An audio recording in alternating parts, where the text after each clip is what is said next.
This is an interview with Mr. Stephen Vavra, Sr., who lives at 376 Moding Street in Hastings-on-Hudson, New York. Mr. Vavra was born in Hastings-on-Hudson on December 10, 1919. He worked at the Anaconda Wire and Cable Company from 1941 until 1975. This interview is being conducted on October 24, 1977, at the home of the interviewer, Doris Bennett, at 102 Edgar's Lane, Hastings-on-Hudson. The interviewer is representing the Dobbs Ferry Historical Society. She is also planning to use this material in conjunction with her coursework at Sarah Lawrence College.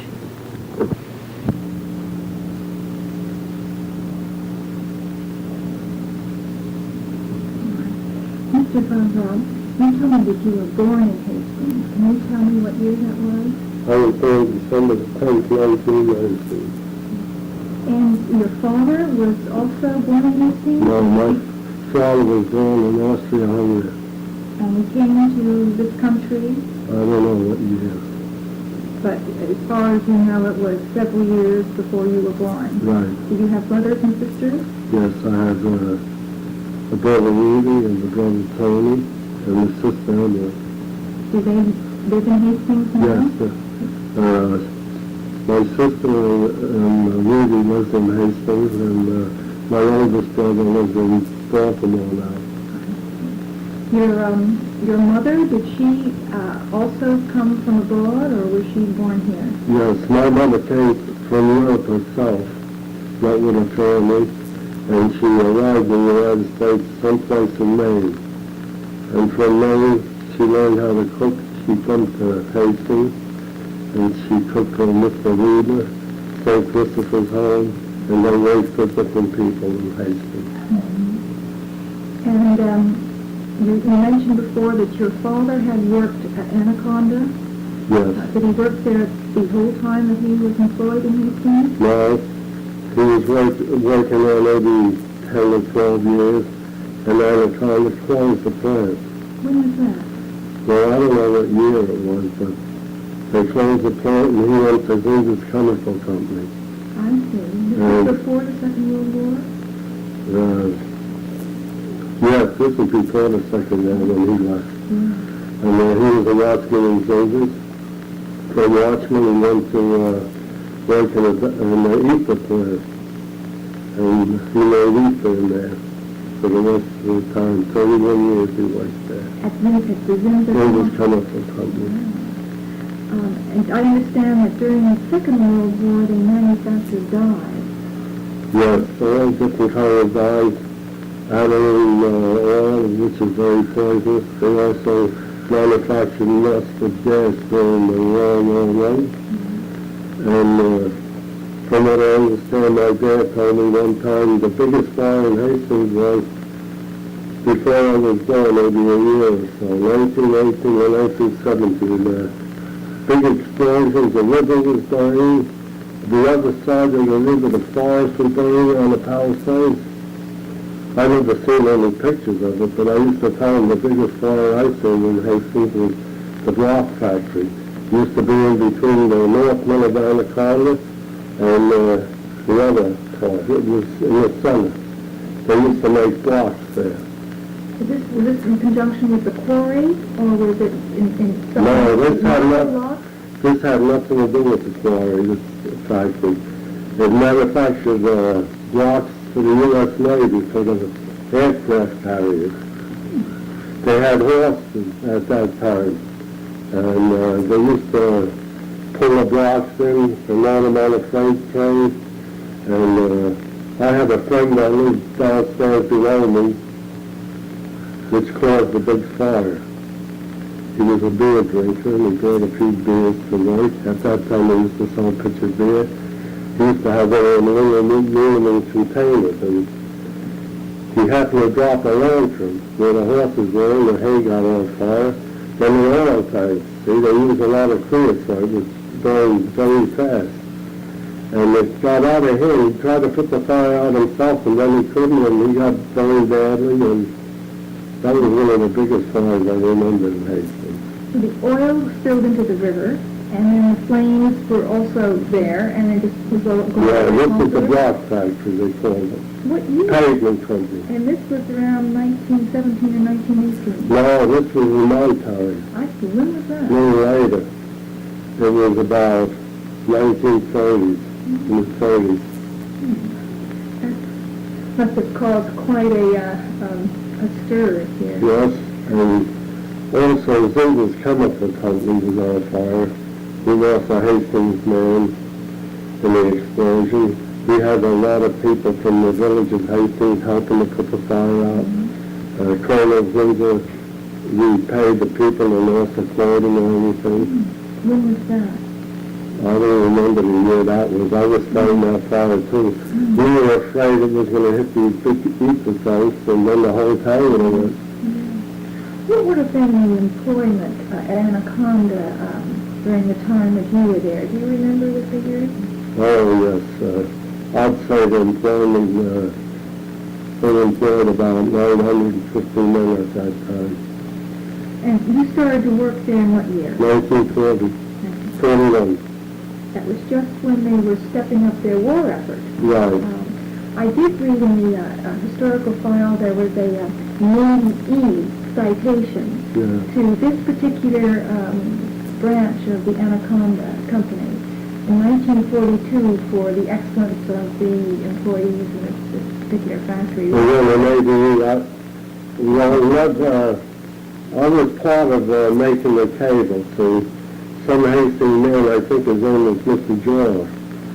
He worked for the government and worked for Anaconda also. He was an engineer. And he patented a lot of different cables, which I told you before. He made the mine sweeping cable. When you go to Europe on a trip on the ocean liner, this ship is protected with this cable. In other words, if you come in a vicinity of 1,000 yards of the mine, you would know by this cable detecting it. So Mr. Joel, he invented a smaller cable, so it would serve the ship for maybe 3 or 4 trips. So the size of the cable, the first one was about that size in circumference, and then he made little ones, 4 of them. The same cable, but smaller. This way you can make 4 trips back and forth. And when one of the cables go out, they detect the mine, you can't use it anymore unless it's repaired. See, you have 3 more left, which was safer. And he invented quite a few cables. I don't know if he was in on this one that I was with this fellow that's on about education, John Gardner. He was working with me setting up the safeguard cable, which we made at Anaconda, which protects all the people in this country and part of Canada, down around the Mexican border. They have this cable in side holes, and by the time if nothing comes to a certain distance towards our country, it's supposed to destroy it. And this was the prime occupation of this particular plant just until its closing, or were they doing other things as well? Well, the main thing they were doing while Anaconda was there was the manufacture of wire cable. But before Anaconda came in, there was American Brass, see? But what I couldn't understand, what I always thought, American Brass was affiliated with Anaconda, or somewhere, see? Before the World War II, American Brass, see, Anaconda had the place for 95 years until closing. And American Brass was operating during World War I. That's when I wasn't born yet. And my dad told me that my grandfather worked there, they were making shells for the war, and we were having a foreigners were putting sawdust in the shells that were going to the enemy. I mean, I don't know if it's just a straight story, but I was told that. And that was American Brass. But eventually, Anaconda wound up with all that work that American Brass does. And now, with the merger, they got rid of us when they closed the plant this time. The merger with one of the biggest companies, Atlantic Litchfield, which is a big company. Atlantic Litchfield? Yeah. And which factory, as far as you know, which branch took over the function that you were performing in Hastings, with the Hastings branch? Well, I can tell you this. While I was there before they closed, they notified me about 3 weeks before they closed the mill that there isn't any more orders for that type of a table.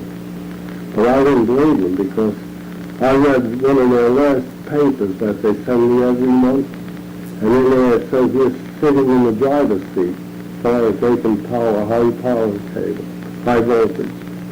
So we were making high voltage cable in there, and we were doing a tremendous business. In fact, a year before that, we hit the $1 billion mark for sale in that place. That's the only one time I can remember in 34 years and a half that I worked there. And then seeing them close and say there's no business.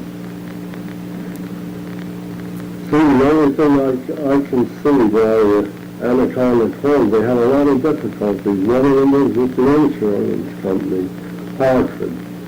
We had a hurricane, one of the big ones in the 30s, I don't know if it was 34 or 37, where the waves knocked the dock, the big planks out, damaged the whole dock, and the insurance company wouldn't pay.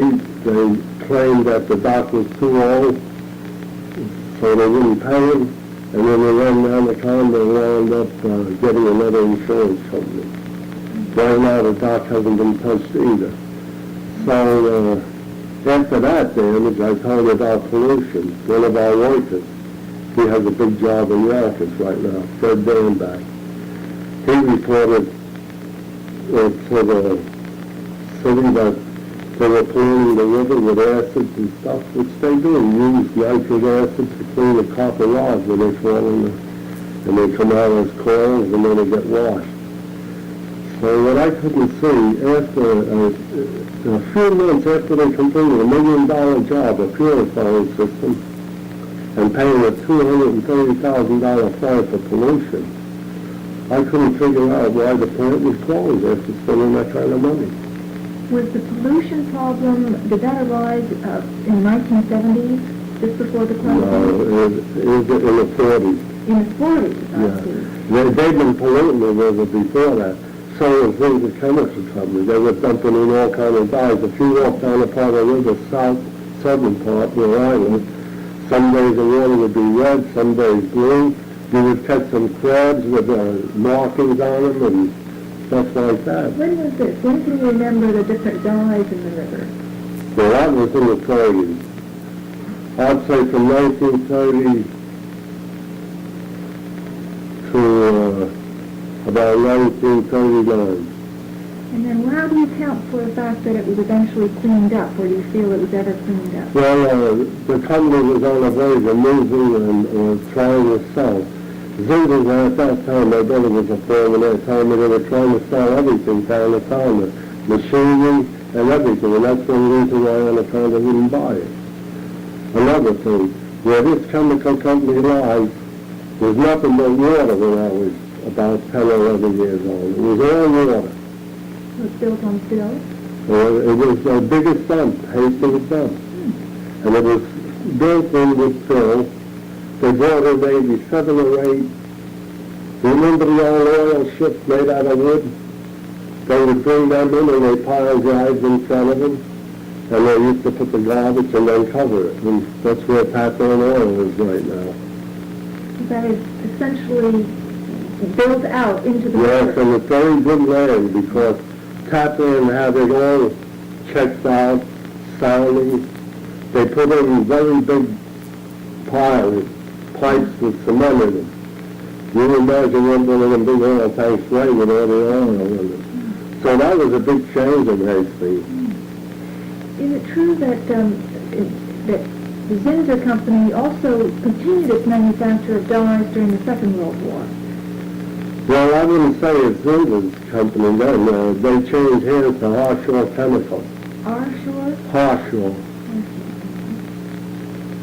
But they continued making dyes? Right. You know, but Right now there is somebody making dyes down there, but I don't know the name of the company. But they no longer are dumping the dyes into the river, No, so that one no can more. notice it. No, we would notice it. See, Anaconda, in between Anaconda, the people of Hastings used to go swimming in the summer part, where I told you the pavement company was. They were, after that company burned and they closed up, Anaconda bought that part of property. But a big part, maybe 15 yards wide and maybe 100 yards long, was a dock, what they called a public dock. And that's where we used to go swimming and fishing. So from what I could see of it, I think either the Anaconda purchased the property from the village, or they got it for nothing. See? And then when did that public dock disappear?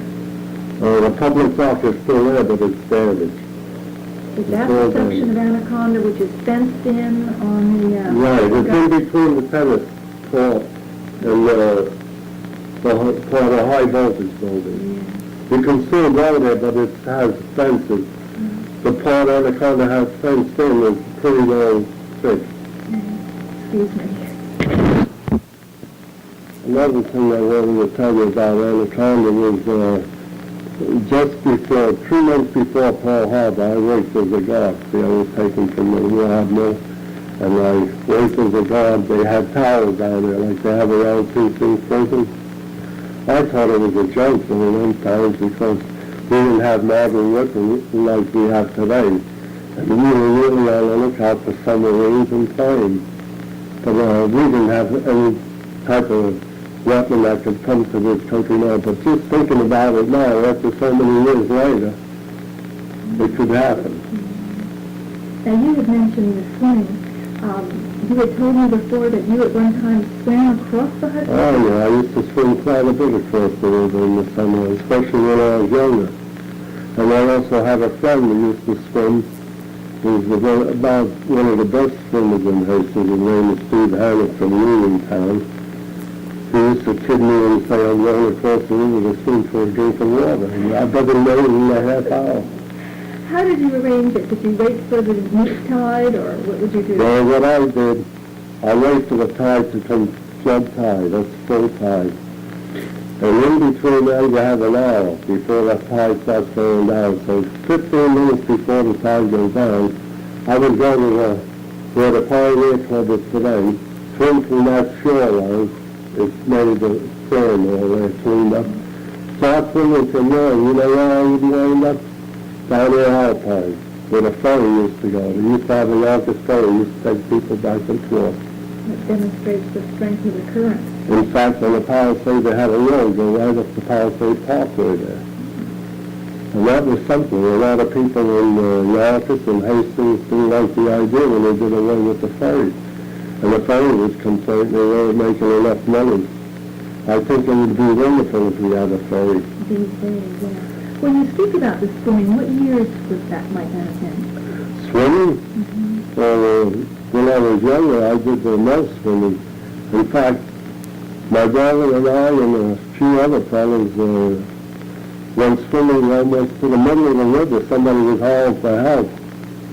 And one of he was about as good a swimmer as Mr. Hannick, and he drowned it trying to save the girls. He was a real good swimmer. His name was Peretti. I'll never forget. Was he related to Mr. Peretti, who was the Yes. here? Was he a family? Some relation to him. His dad sat down the river for 2 weeks. His body wasn't recovered for 2 weeks, and then we had a big thunderstorm finally brought the body up. He was a very good swimmer. He was trying to save a girl's life. This girl lives on Washington Avenue. We all got out there, but we told him when we got out there that we couldn't save her with the long swimming we made to hang on to the canoe. And then when we swam to the other side, we had to stay there. Listen, when we swam across the river, I'll tell you one thing about the other side of the river. It's very shallow in some places, but it's not as deep. You can go a quarter of a mile and you'd be stepping in a mud flat. So would you do swimming from the other side as well, or? yeah, you can do swimming, but what you gotta watch when you hit these shallow places, like some places there they had places for picnics, they used to have boats come in, bring people there. They don't have it anymore now, it's called the Palisade Interstate Park. Hiking trail. And then it's dangerous. There's a lot of copperheads in the Palisade Mountains. Yes, you'd have to watch. In fact, I heard one time in Hastings, in a village park here, down in the municipal building, they found some ruins.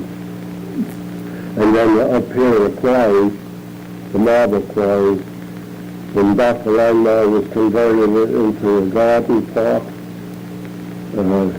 we had like a crayfish, a little boat down there, different kind of plants all over.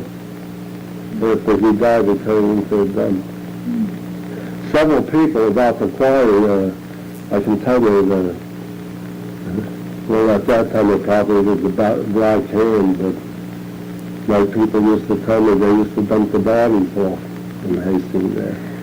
And later, maybe 10 years later, I did see a body a friend of mine found up by Graham's School in the trunk. The hands were cut off, the arm and the head. It was a real mafia job. But I never heard of any of these murders being solved.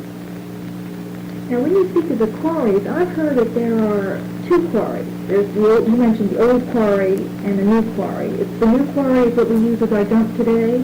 Well, that's the marble quarry. That's the marble quarry. Would you consider that the old or new quarry? No, I'd say that's the real old quarry.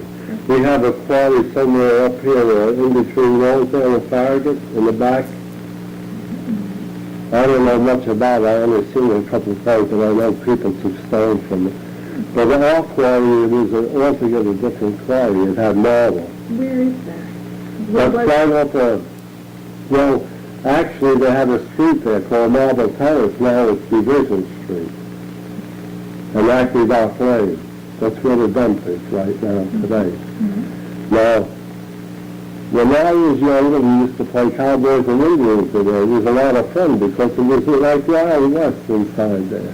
The only thing that's different with that quarry, and it went up by Rosedale Avenue, was that was rock, and down here was marble. So you had pigeons or birds, you want to raise them or something. People used to come down there for the sand, the white sand. They also had brown sand. And they used to dig it out, and after they hit the hard stuff, then they had marble.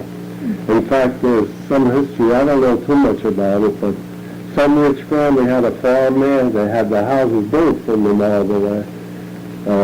There was a fellow named Sardinsky, he lived in one of the houses. But still standing. The other house was knocked down. It was built like a little castle right on Robert Avenue next to John Garnett's place. There used to be a club, too, the Ukrainian Club of Hastings. That was a real interesting place. They were afraid that was going to fall down. It had these beautiful sections of the marble on the top like the castle had. Where was that? That was right up, Robert Avenue and in between Division Street. That's the Ukrainian Club Yeah. you're speaking of. That was right on Robert. Does that still exist? That's where they want to build a new park on South Robert Avenue. There is a park south of the gasoline station. Well, I can tell you something about that part of Hastings. When I was younger, there was a family named Westfield. And Westfield had a place. I always liked to go when I was young there. I might be 7 or 8 years old, and I used to go down for the waffles. They were real good. They used to make the homemade. And I used to go there, and they had some cream on them, and it was real good. And then there was a gas station that's still there, Mobile, but this was a smaller gas station. All that was forward, the old gas station. When this new gas station came in, people used to throw their junk cars there behind it. See, all that part of the bank that's facing the railroad was nothing but a big hill, and they filled it in with all junky cars, and people threw leaves and everything down there. This is when we were allowed to bring certain things to the other big dump. And My club used to own next to the gas station, that was the Riverview Club. We had that whole section that was a park. We had horseshoe pits there, we had swimming, we used to have outings, fireplace, and a nice little club, and the sign in the front of the club was made out of beer cans. The fellow passed away years ago that made a sign, Riverview Club, out of beer cans. It was a beautiful sign.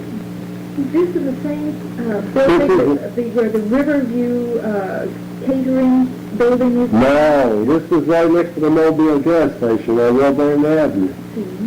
We sold that property for $1,500 for the village. Does the building still exist? No, the building don't exist. They knocked it down. They have where our building was, they put up 2 basketball nets. For the park? Right. All right. When did they take down the building? When did this club end? Oh, right after the war. You know, after the war, the membership dropped and fellows weren't showing up at the meetings and they decided to stop. Has there been any replacement for this club? Is there any kind of social group that you participate in now, which would be similar? No, I enjoy the Southside Club. That's a big club in Hastings right now, the Southside Social Club. That club used to be in an old building on Washington Avenue when it started. Now it's one of the biggest clubs in Hastings, and it has quite a good political pull. That's who put Mary Chenter and most of the votes down my section of town.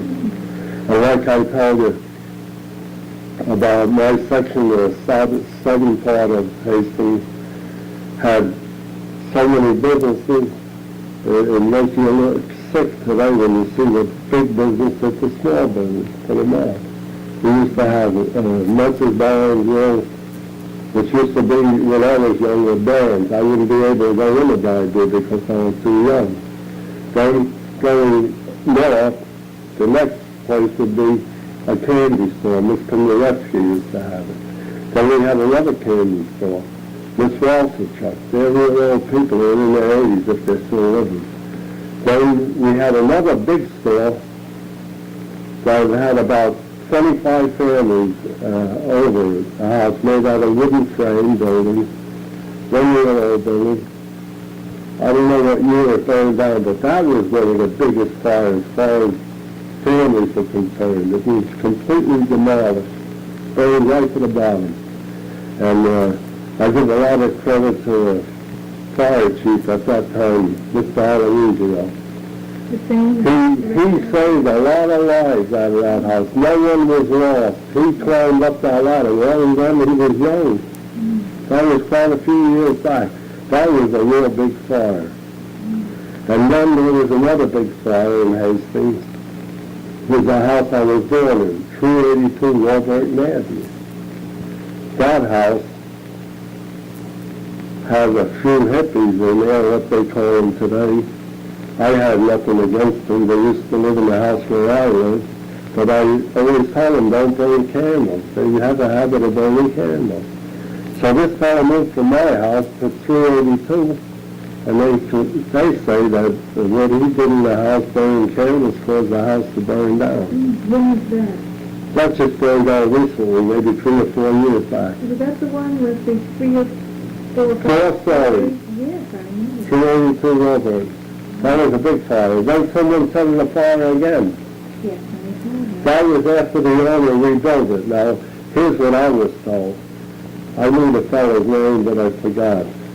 He told me spend the money to have it fixed. The insurance company didn't give him too much money, but they had the house almost renovated all the way to the top. And one day I walked out on the porch and I see a bunch of smoke, and then after the smoke, an explosion. I really say that fire was awesome, because I found a couple of fellows that worked there, said the fellow in pain and this and that, they were arguing. So that house burned twice.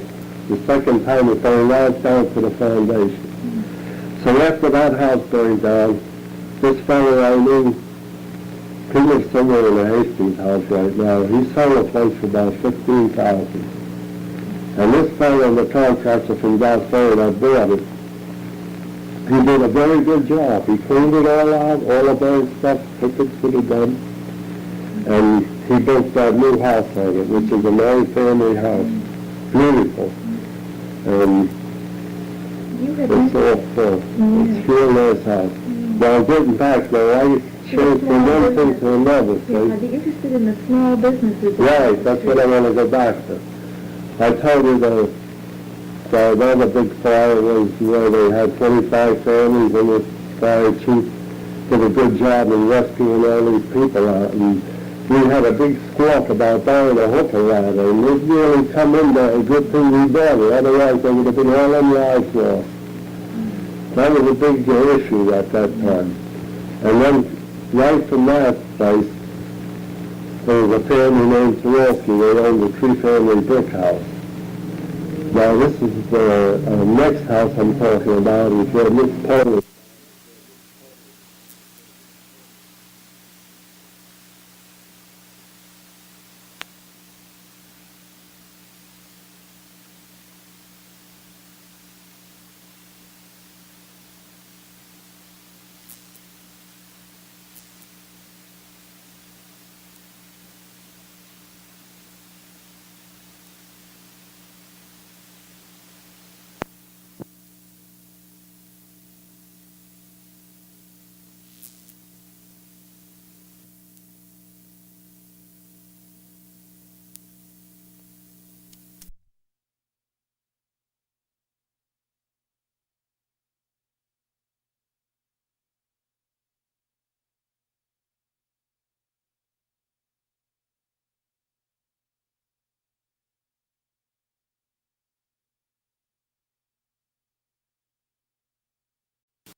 You were telling us about the localized meat market. Yeah, today it's the bike shop.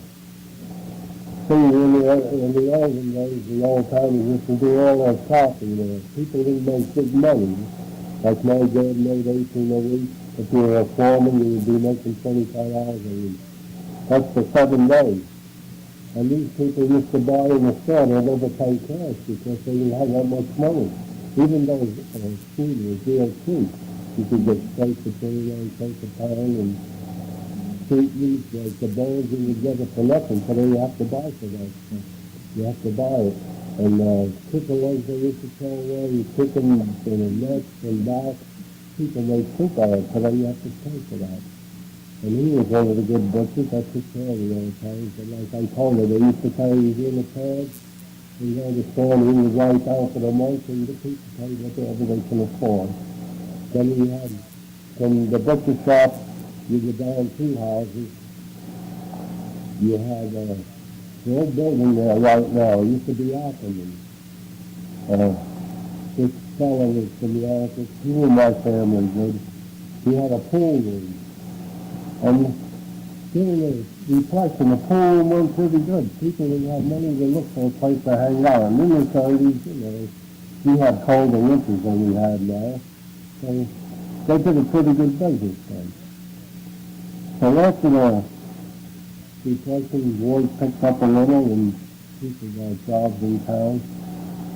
I'd say the population at that time was about 9,500. And quite a few of the Hastings people were pretty well taken care of. And different jobs, like working for the village. I knew a lot of old timers that worked there. In fact, my wife's grandfather, he was one of the first street commissioners. He was from Uniontown, Mr. Sullivan. And there was, up in Uniontown, one time they had an event, I don't even think I was born then, where Uniontown Fire Department won a race. They didn't have a truck, it was one of these wagons with a hose on it. And my wife's uncle was in on the race, pulling the wagon. They won a championship. It's something to know, when you see old timers do things like that, and we had everything the hard way. Another thing, up where my mother-in-law lived, where she lived before they moved to 21 King Street, they used to live in the Pier Park. You can get on the trolley car there and come all the way down from Uniontown right down into Main Street, where the A&P is around that corner, down to Warburton Avenue. Used to be a red light, but it was on a little boot. The cop used to stand in the boot in the middle of the road there, right over where the red light was, to give direction. Some of the old cops were like Captain Hogan, Dave McQuaid, McIntyre, Sergeant Ramsey, and our ex-chief that passed away with cancer. He was a pretty good cop, and he knew a lot about Hastings. What was his name? Joe Trojak. And now we have a new chief. He's got quite a few years in. I guess we'll be changing hands soon. Safe to follow. So when did they take out the trolley tracks leading down? I don't know what year it is, but I'll tell you, the trolley tracks for a nickel. My mother used to take us to Bronx Park. So here's what happened. We got on a trolley on Warburton Avenue, down where I lived near Nodine. At that time it was Warburton Place. They changed the street to Nodine. But you get on a trolley there for a nickel. You ride down to Riverdale Avenue to Ray Fulton Park. They give you a transfer. Then you get on the open trolley car. Takes you right into Bronx Park for a nickel. It's unbelievable. And you used to buy a hot dog for a nickel and soda pop. The old song I used to remember, Knee-High, was one of the old ones, and one that's in business a very long time, which is Coca-Cola. Coca-Cola wasn't around then. The small businesses that you remember along Warburton Avenue, you implied that they were pushed out by larger businesses that came along. What years are you thinking about? I couldn't give you the years because there was so many of them that moved out. Was it before the war? Some of it was before the war, like the big fire at 25 Family Home. And then, like this Ackerman was before the war. We had a pool room, we had a liquor store too. We tried a liquor store business in the same section. Right now, where he had his business is Garen's Bar. And where his building was located is a parking lot right now. And then comes an old house that has about 8 families, 2 stories. And then here was an old landmark, the Hastings Diner, right next to this house where the gas station is now. Which You know when you come up Washington Avenue? No. the Getty station is. Yeah. Straub and Hickey has it. The gas station there, right on the corner where the gas station is, a big hotel. This is, it was a hotel when I wasn't born yet. But in the later years when I got older, a friend of mine a friend of my family, I'd say, had a bar there. And people lived upstairs, which was a big building. They ripped it down and put the gas station there. In the meantime, a friend of mine from Yugoslavia had a diner, Hastings Diner, on this side of it, the south side of this big building. That also was, he made very good food. Then going across the street of Washington Avenue, going north, you walk down the hill a short way, there's some company has a little packaging outfit there. That used to be my family's butcher, Mondrick. And Mondrick now has his store up on the top of the hill right on the corner, directly on the corner. Then you have the old-timer barber shop. He's about my age, Carl DeMisky. He has a barber shop.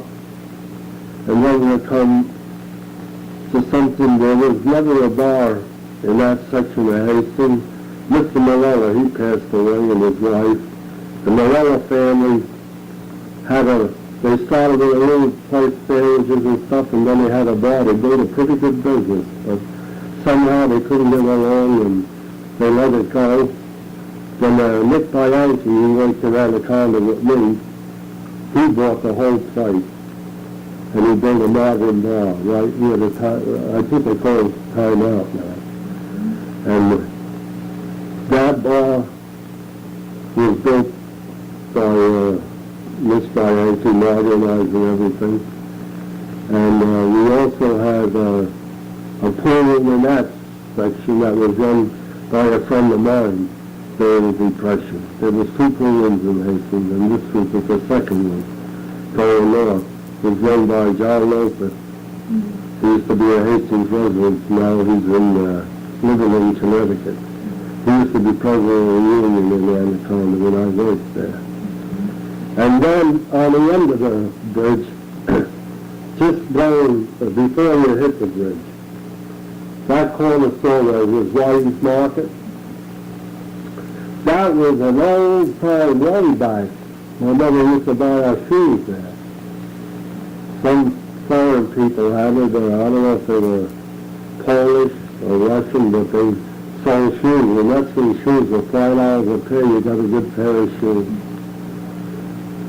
And you had mentioned to me that it wasn't your father who worked at Anaconda, but your grandfather worked My there? grandfather worked at What Anaconda. year did that come from? Oh, that could be way back. He died when he was 86 years old. My grandmother died about the same age. They both lived a good age. And I was surprised. My grandmother had diabetes pretty bad, and she took the needle all the way. She lived a pretty good life. She worked hard. She was like a superintendent of the house, and in the end, he worked as a watchman after he lost his job in Anaconda, and he worked his way up. They bought the house where I lived. So the 2 houses, a friend from Europe, that was a friend of my grandfather, built the 2 houses. Each house was built, one was a 16 family built for $15,000, and the one on Mulberry Street was built for $15,000, 14 families. So it shows you that time, but they were frame dwellings. The one way down was where I was born, and the one I'm living in is still standing, which was built in 1910. You had mentioned earlier also that some of the problems in Anaconda leading to its eventual closing down in 1975 had to do with various union problems. Well, The union members. I would blame some of the problems at the union. Well, as a worker, I always said, I wouldn't want no one to tell me how to run my business. I wish you could go 50-50. You don't tell a company, well, if you ain't going to do this, we're just going to pull a stoppage. When I worked in Anaconda, my shop steward used to come to me, and I was a steward at that time, and tell me what to run a machine. I knew I was certainly hurting the company I worked for. In the meantime, all these guys gave orders, and I did what they told me, and I was just hurting myself. Wouldn't it be better to sit down and talk at the table, talk the right way? They held up production several times. We had contracts where it never said in the contract in between after 2 years, and you had a 3-year contract, that you could ask for a special raise for one department, 25 cents, and get it. And the other fellows didn't get nothing. That happened down there. Another union president told me a train was coming in to take tons of copper bars from Anaconda and to bring them to another plant to be processed because we're going on strike in the morning. So he told me, he picked me out. I didn't refuse, but I went out there and he laid on the track and I stood in front of the train. He held the train back. But the reason why I went there, it wasn't nothing of it like being bravery. I knew the fellow, one of the fellows on the train. He passed away just recently, Jimmy Howard. And that didn't bring us nothing. In 1968, the company decided to close for a year. And probably during the year they were closed, they were probably talking things over, how old the building was, which was about 95 years old. the southern part of Anaconda, the buildings are all condemned. They either have to be ripped down or if someone takes over, they definitely have to come down. They invested $22 million in a high voltage building. They borrowed the money from Metropolitan Life at, I think, about 3% interest at that time. So that building still stands. But during 1974 and 75, Anaconda stopped cutting all equipment out with welded torch. They were taking out all the stranders, which I used to run the stranders. They took out the rod mill, which was made automatic by one of the workers. This put a great deal of his time in. He made an automatic rod mill. I'll explain to you how this rod mill operated. We had passes on the side of a big furnace. The crane used to bring the bars, maybe 15, 20 at a time, and they had two men stand behind the back of the furnace. They used to lay the bars a certain way. Automatically, they would go into the furnace. After they lay in the furnace, a big chute pull the bar into a roller, and all the heat hits it in the furnace and stretches it, maybe 15, 20 feet. After it comes out as a rod, we used to have a man, a number one pass, they called it a pass, where the man would stand, and he'd catch the red hot rod, and then pass it over to the next roller. And this fellow would stick it in the hole, and the rollers would pull it, and then there would be a man, a number two pass, with a pair of tongs to catch it. And then until it went out to the sixth pass, the complete process goes on. That rod comes out to the side, say they were 1/16, or an inch thick, 2 inches thick. They could make it the way they want it by just setting the certain guys and rolls in.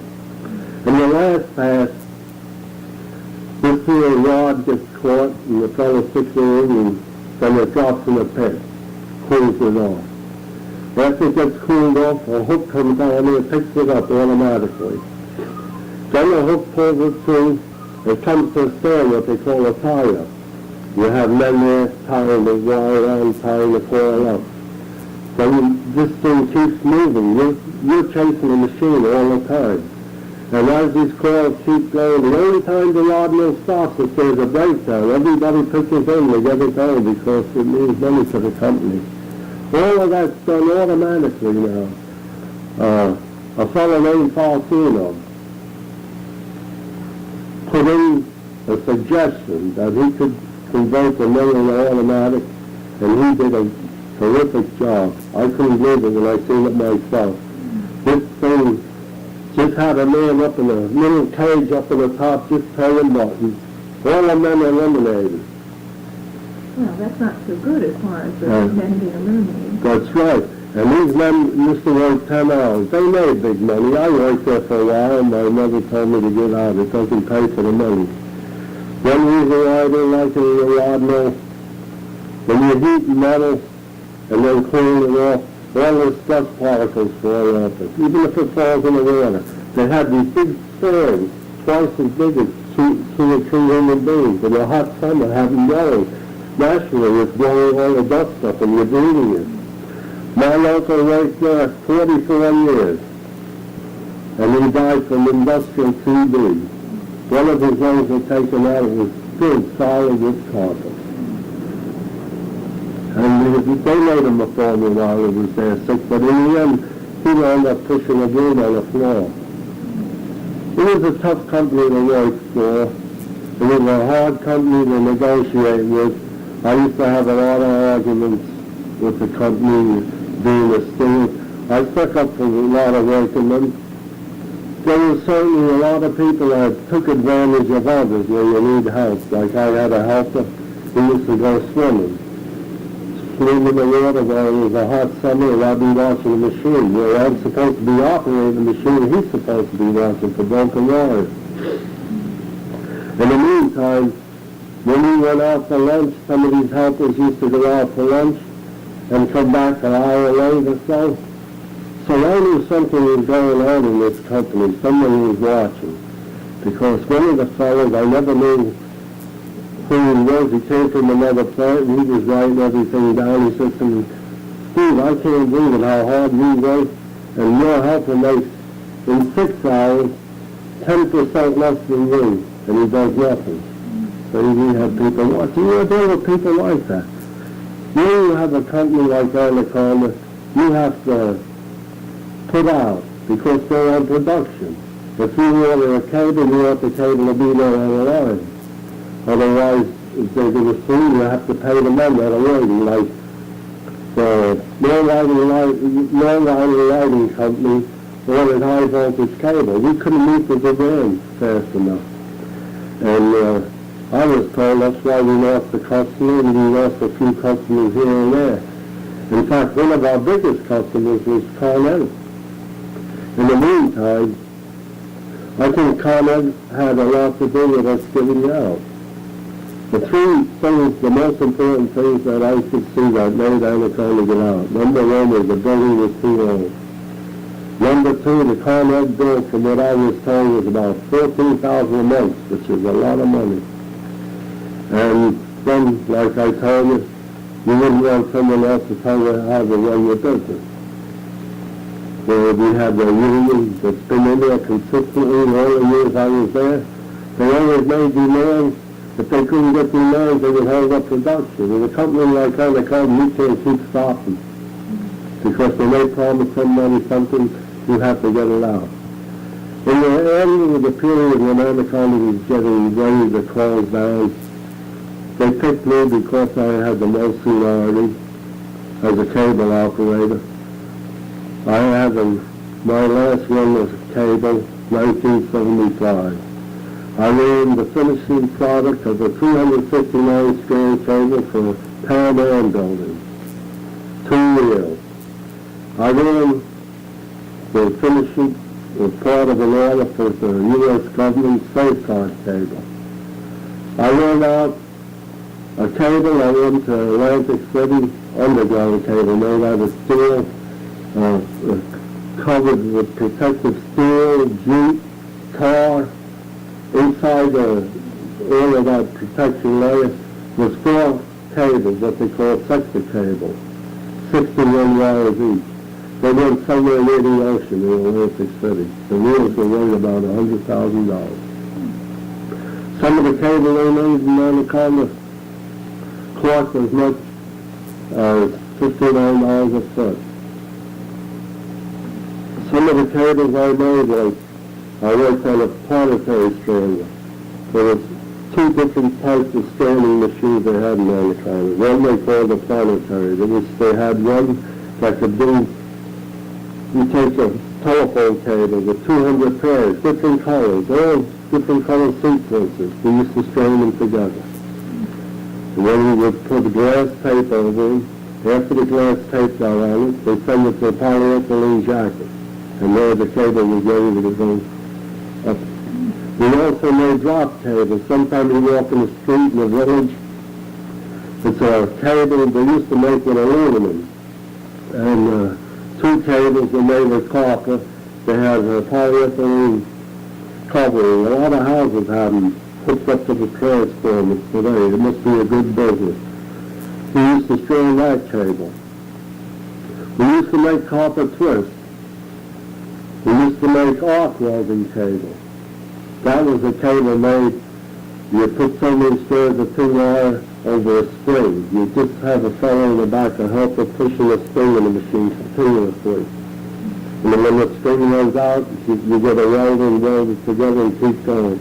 And that's what they call arc welding cable. See, this safeguard cable was a very hard cable to make, but I guess the reason why they made it the way they made it, the top layer was covered with what they call copper weld, and it was nothing but flat wire. And when the planetary strander would rotate, it would cover, this cable had a polyethylene jacket on it while it was going through. This flat wire was covering the surface of that cable perfectly. So wherever they put this cable, or the bombing ever happened or something, it has good protection. Now, would you say that most of the workers at Anaconda lived in Hastings, or Hastings and Yonkers, or what? Well, when my dad worked there, I'd say most of them were from Hastings. But when I started in 1941, see, I went to service 3 months after Pearl Harbor, and they put me on the guards 2 weeks before I went in. I told her about the guards. They had towels like Cincinnati prison and all that. And then they hired from the office. There was 2 men that were floor hands I knew from the office. There was maybe 7 machine operators who were from the office.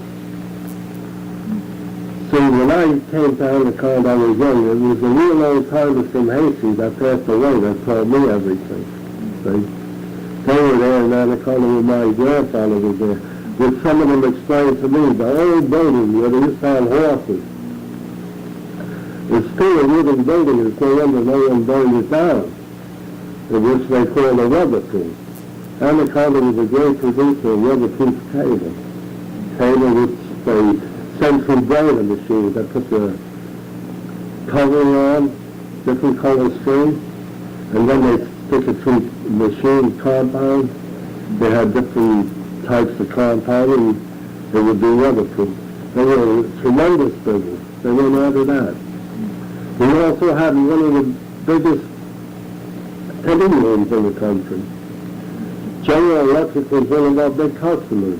When you get the copper wire on the spool has 720 pounds of copper wire on it, different sizes. They put it in the back of a machine and they pull it through a leather strap, and there's the leather real hot and mixed with tin. And then this melted tin stays on top, and this here cable goes through, and then the next one has acid to clean to make it look nice and clean, and then it goes through a leather strap, goes on to another spool. Most all the cable that General Electric ordered from our company was tin covered. Some people say tin covered cable is your best conductor, or I don't know why the reason why they use it. Another thing, Anaconda had a big cable that they did pretty good with. I don't know why, like they say, they didn't do any business in selling different types of cable. They had a cable called pipe cable. They stick, inside of this cable, they put oil in the center. They make this cable, the wires are made like the shape of an oxygen, each wire. And when you put them all together, strand them, they come out a complete circle. The first layer has 7 or 6, and then the next layer has 12, and the next layer has 18. You have a solid cable, but inside is hollow. So the hollow part of the cable, they pump oil in it to keep the cable in a good condition, because they have guarantees as much as 25 years on some of your cable. And Anaconda did make a very good cable, especially the cable that was paper insulated. See, when they insulate a cable with paper, they have these big reels that weigh tons. They drop them in big oil tanks and soak them. After they soak them, they test them. After they get that cable and they put it behind a big press. Some people wonder how they put the lead on these big cables. Well, the cable got another one got to have oil on it before you stick them in the press. And 2 men in the back of the lead press, they push the cable through, and then the operator up front gets it started. Then they pull it to the wheel. The machine keeps pulling out, and you got to be careful how you do it. And then you might leave 2 foot hollow where the lead is on, and they gauge it, see if it's the right size and everything. Then they pull it out, hook it up on the wheel, stop the press. Then they have a man on top of the press that fills it up with lead balls weighing 200-300 pounds, just dropping them in. Then it melts. Then they run the whole wheel out. And that's how your leaded cable comes. You have 3 conductor, 4 conductor, and they hook them up different ways. We made a big cable here. They had our anniversary, I think it was a big celebration, 4th of July. Anaconda was bragging about their biggest cable, the biggest cable ever made. They had a big truck, they took pictures of it and everything. Well, it was a high voltage cable. Some of the cables we made at a high voltage was 750,000 PM. This would be after the Second World War? Yeah, this work was done after the Second World War. This cable, they made what they call sector. All cable that's flattened out goes through dies and rolls. And while I was there, I learned a lot. I seen a lot of ways the company saved money. They changed their whole system of making cables just before the plant closed, so don't tell me they didn't gain benefits. If I went to work for some other wiring cable company and I was younger, I think I would get somewhere. They made a new setup, I'll tell you. The company buys dies and rolls, they cost thousands of dollars a set. Made out of diamond steel. A machine that makes a 61 square wire job has four sets of these steel dies. You're only sticking a face die in the back as you string out the wires. There's 7 wires. Then you go to the next section, you string out 12 wires. Then the next section, 18, and the next section, 24, which comes to 61. But all heads are going in a different direction. Otherwise, the cable would collapse. For the sector cable, they all go left-hand lay. That's when the cable's being crushed with these dies and rolls. I get a micrometer, my family would give me the reading, what size they would want this cable. Each section, I would bring it down with a wrench, check it with a micrometer, then read over check it. Then I'd run it up to the next section, mark it with chalk. When it got to the next section, then I'd set so many modes, so the reading can take a reading. It could be a couple of those off or a couple of those under. But you still carry on with your cable. Then when you get to the last section, you do the same thing. You make sure everything is nice, nothing scratched, and the cable comes out very shiny. Then you cut a 2-foot sample when you get up to the reel. They bring it up to the lab and they weigh it for copper resistance test. And the reason why you take a copper resistance test is some customers order 50, 60,000 feet of cable. And if that sample is, sometimes the company's giving away 15 pounds of cable per 1,000 feet. If they're too high, like say plus 15, that's a reading they get when they weigh it up. That cable's too high, you have to bring it down around 7 or 8. If it's too low, it's no good, because when I run a machine, there's such a pull on all them bobbins. They have 700 feet of wire, 700 pounds of wire on it, and the machine pulling, and when it's being crushed, you can make a reel of cable when there's a fail. You get what I mean? You get on the other side of the capsule where this cable goes around the capsule 15 times. It's a big reel that pulls the cable out, then it goes out to the reel. That's the reason why they cut the sample. If you can make a reel of cable 5,000 feet, which a lot of our reels were made, to make things fast in the insulating department where they put the... Mr. Vavra, you told me before that your parents came from Austro-Hungary area, and your father came from a small town in Czechoslovakia, which is pronounced how? Silesia. Silesia. And your mother came from Austria. Austria. And at that time it was under the reign of Franz Joseph. Right. You had described the stringency of his rule, how strict he was. How did your parents come to this country? Well, what prompted them to come to this country? I guess people were looking to go somewhere where they can make more money and settle down. Your father came over here in what year? I don't remember what year. I had it in the newspaper when he passed away, and I had it when my mother came here, but I don't think I had records of it. Was it after 1900 or before? Oh, it's before the war. Before the war, yeah. Because my dad worked in the chemical company, Lindsay's, before the war, they were making mustard gas, so I told them about the fire. Yes.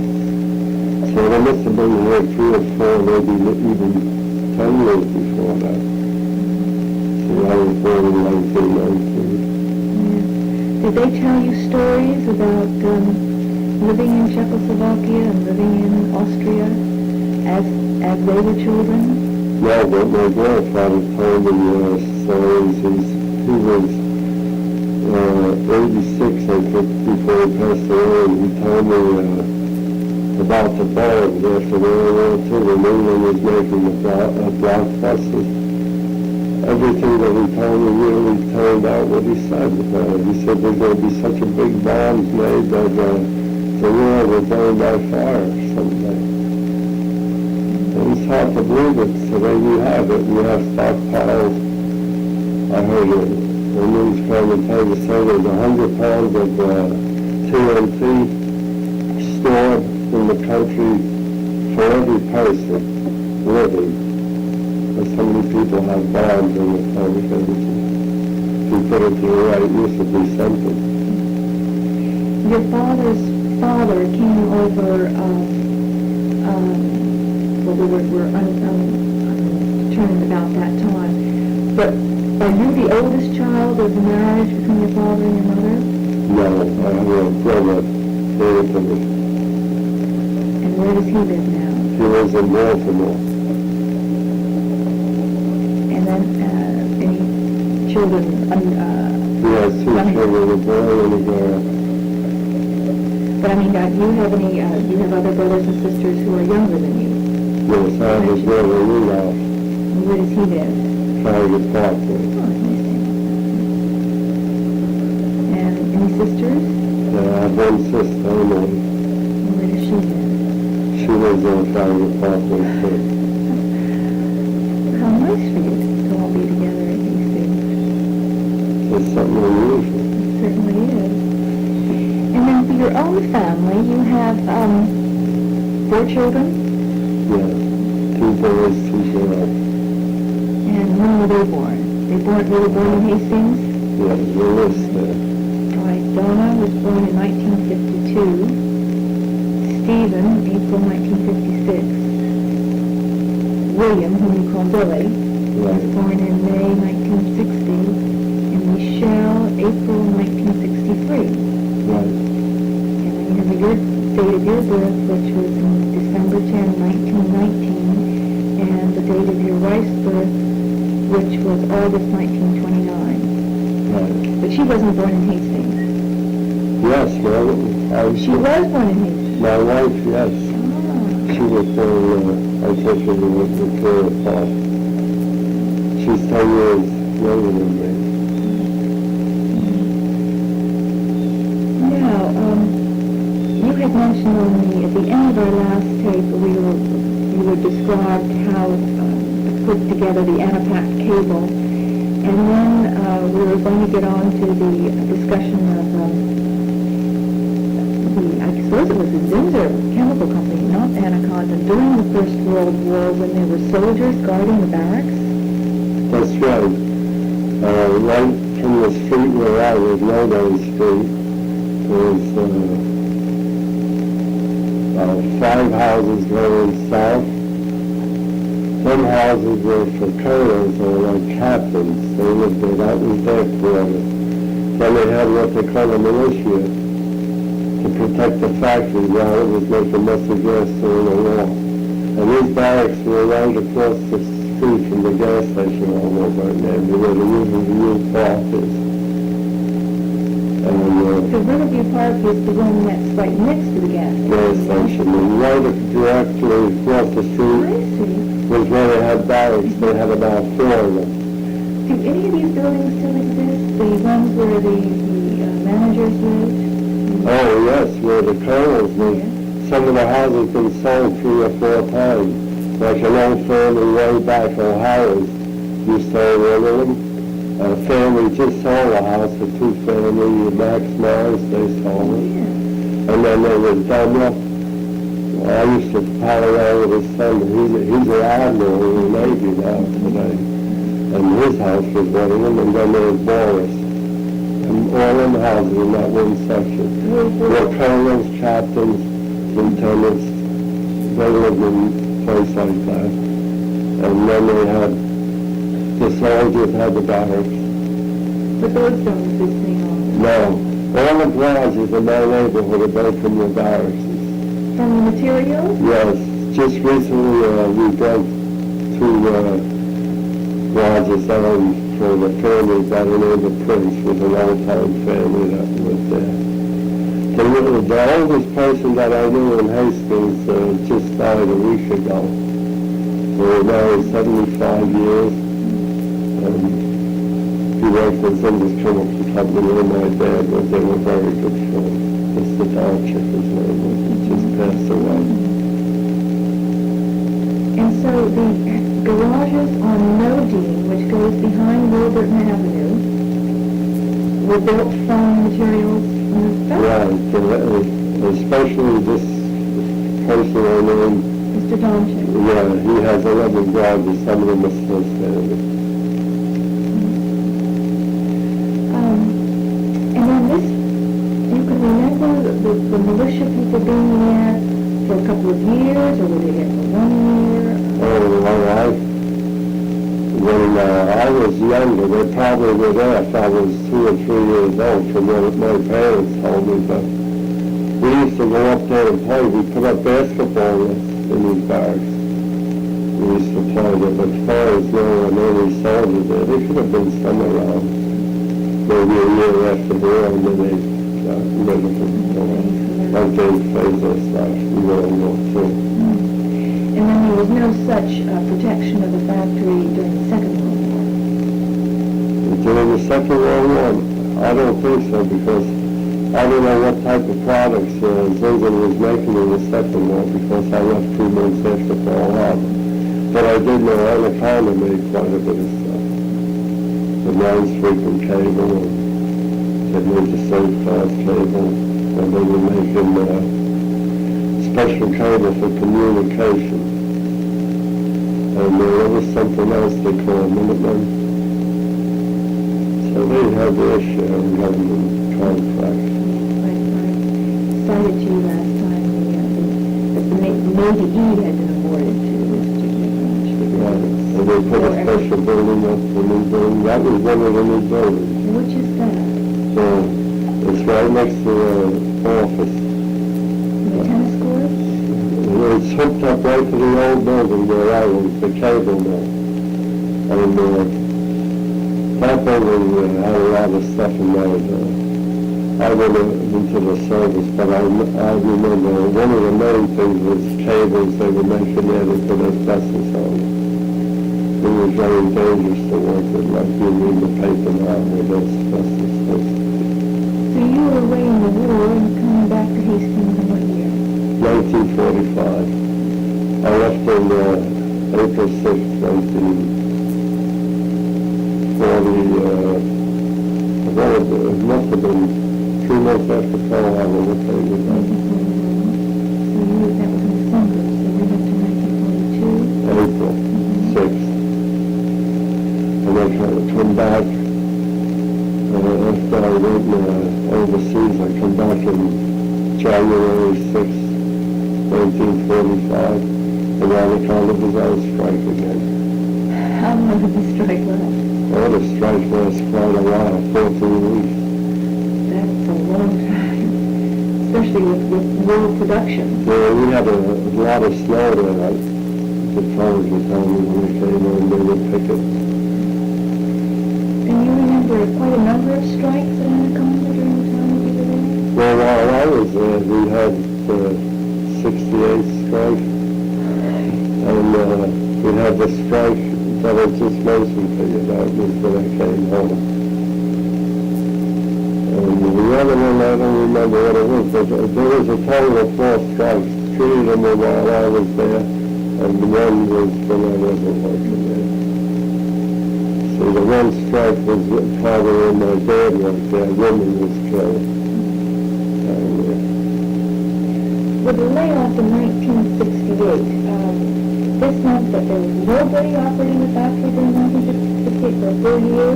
Well, in 1968, we were negotiating a contract, and the company didn't want to negotiate with us. So the local 404 started using tactics of telling fellas that were working before the contract expired not to run the machines, and like I told you before, it was just hurting the company and all that. It was best to sit down and discuss it and do it that way. You're hurting the company financially and you're hurting yourself financially, because of all this production work, and most of us workers are on piecework. So I didn't agree with things like that. But it meant you were out of a job for Right. 4 years? 4 years. Were there any benefits? How did one live during that I got time? $50 a week. And the family is 6. It was, my wife and I and 4 children. We had to just get by with that and whatever we made on the side. Did Anaconda ever, once you went back to work, was there ever any back pay that came to you? No back pay. The only one time they told us they were sorry. After 1968, we were out a full year, and we came back. They told us we would receive vacation pay, and they get all our benefits again. Which was good, yes. We did get our vacation pay. That was one good thing. And then when did they begin phasing out? That is, before the actual closing in June of 1975, wasn't there somewhat of a phasing out procedure? Yes, the phasing out started about 3 years before the final closing. They would lay off maybe 10 1 week, and then a couple of months go by, they lay off 20. And then it got higher and higher. And there was about a total of 250 men. They were hiring men.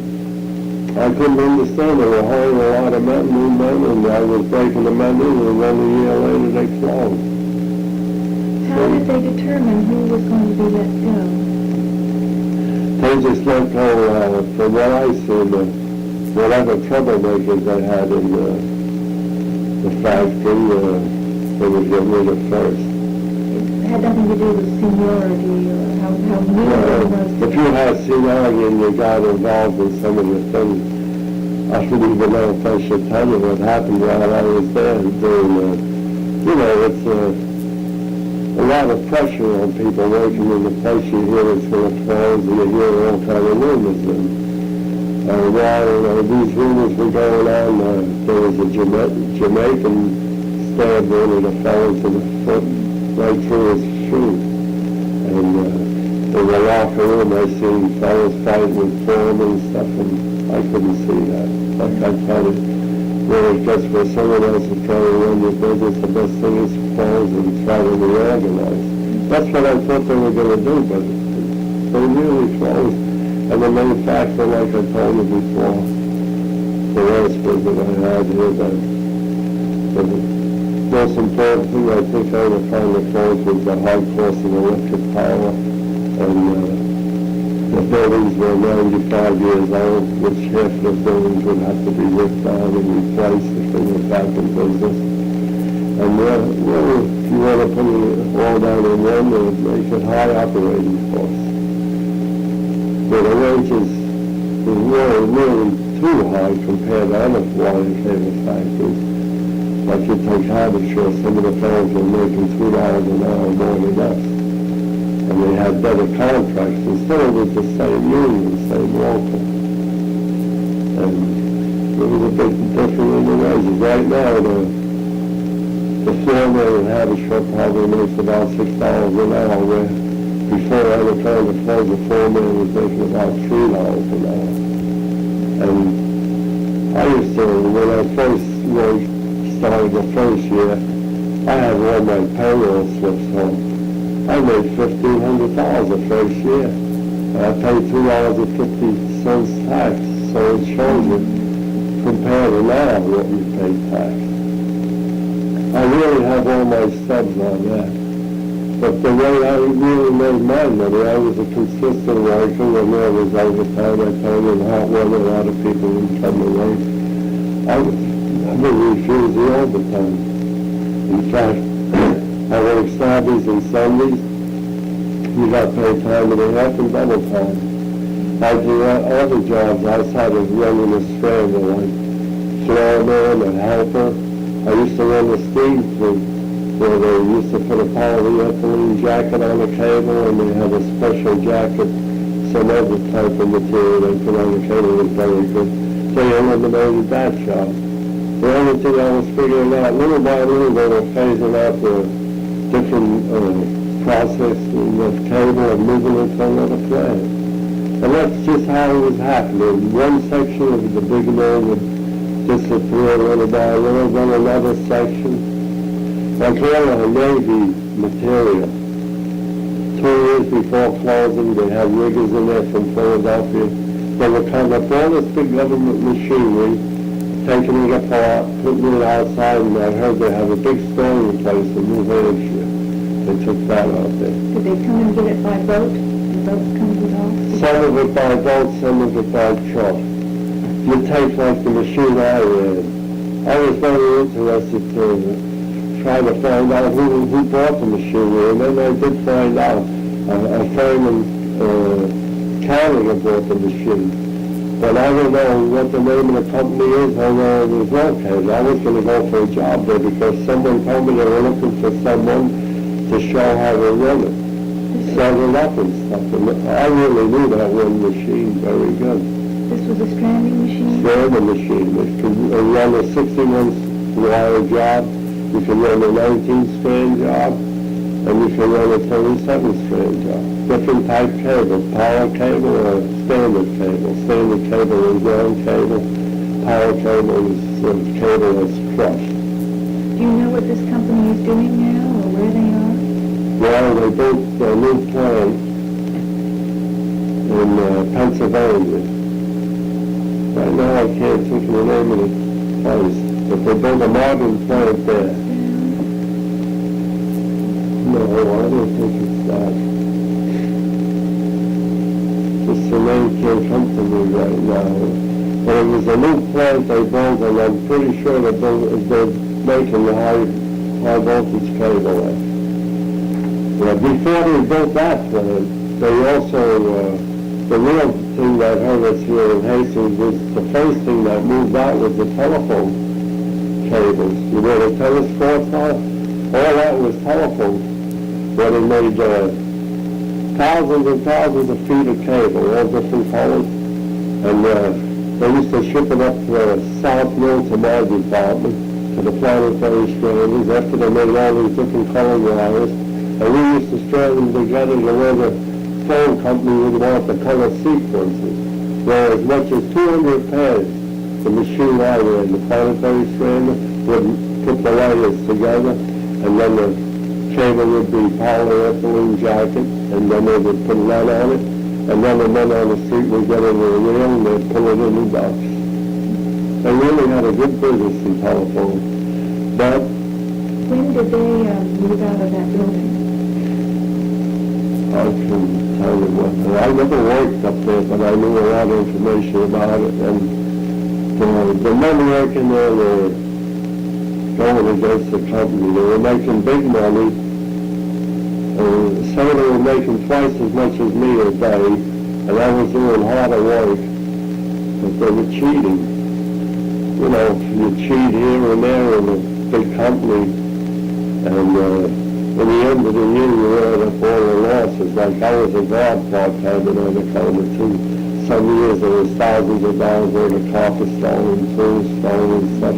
You put everything together, and then people go out early for lunch, wash up early. And when you add everything together, the total working time comes to 6 hours, and I work a full 8 hours, I'm making a certain amount of money, and then someone's making twice as much as me. I can't see that. How can you operate? Why, one would wonder why the management didn't look into this. Management did look into it, I'll tell you. Management put meters on the machine. up in the North Mill. Telephone wire, they make it very fast. It goes 1,000 feet a minute. And they put polyethylene jackets on, different colors, plastic, wire covering, and the fellows were tampering with the meters, putting down false production and stuff like that. And they built a plant, and they moved to Missouri. That's where they're making that cable now. They also have a plant in Orange, California. They've had trouble, but I think they're back in the operation. Certainly the management had to be aware of this in some fashion. Well, I'll tell you, if I was management, working for management for a big company, they have their headaches. You have people that sabotage. I don't know if I told you last week on the tape about some of the high voltage cables. They were ready for a shipment and someone drove big nails in them and they blew out when they were tested. Well, some of them reels of cable were worth hundreds of thousands of dollars. They had the FBI in there. What do you figure is doing the sabotage?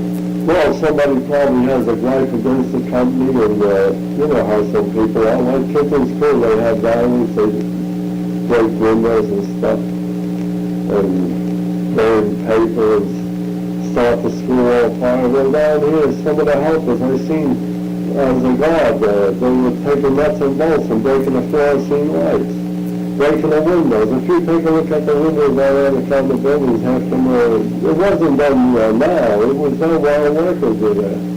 Then they heard news over getting out, a terrific amount of ceiling was going on. So you would relate this to the low morale of the workers, right. They knew they were being phased out. Anaconda used to have a slogan down there about work in harmony. And we worked good while we had a management person by the name of Bob Fulton. I knew him pretty good. I don't know if he's still in it, but it was strict management and the company was operating good. Then it started fading away. I guess the war, after the war, I think it had just as much of an effect what was going on with the population in general, like stealing and crime, where people didn't give a damn for nothing. So the same thing in the factory. Some of the people just come and think they can do what they want. And that's just what was happening. It was getting out of hand.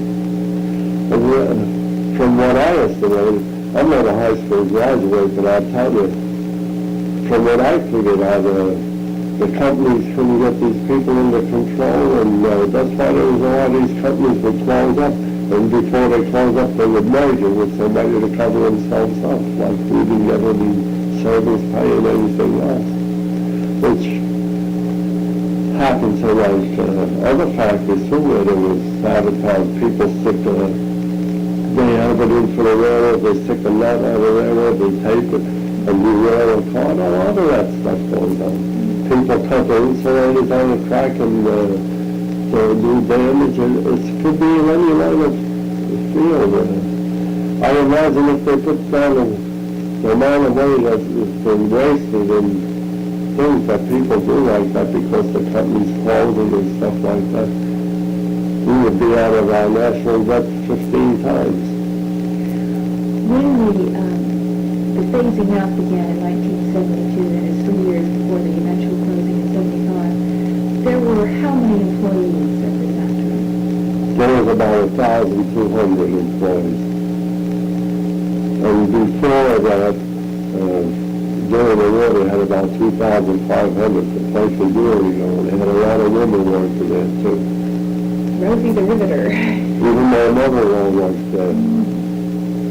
Good. But after the war, women no longer worked there? Yeah, there was a lot of women working there. And, we even had some women from Europe, foreigners, the immigrants that came and worked. And they did hard work. And they couldn't believe it that they were doing that. No pension or nothing. You have to wait till 65. Were there women there up until the closing of Anaconda? Yes, some women have 31 years. I never realized that. Yes, some women have more than that. So these women that had 30 years of service and they were 60 years old, they did get their pension.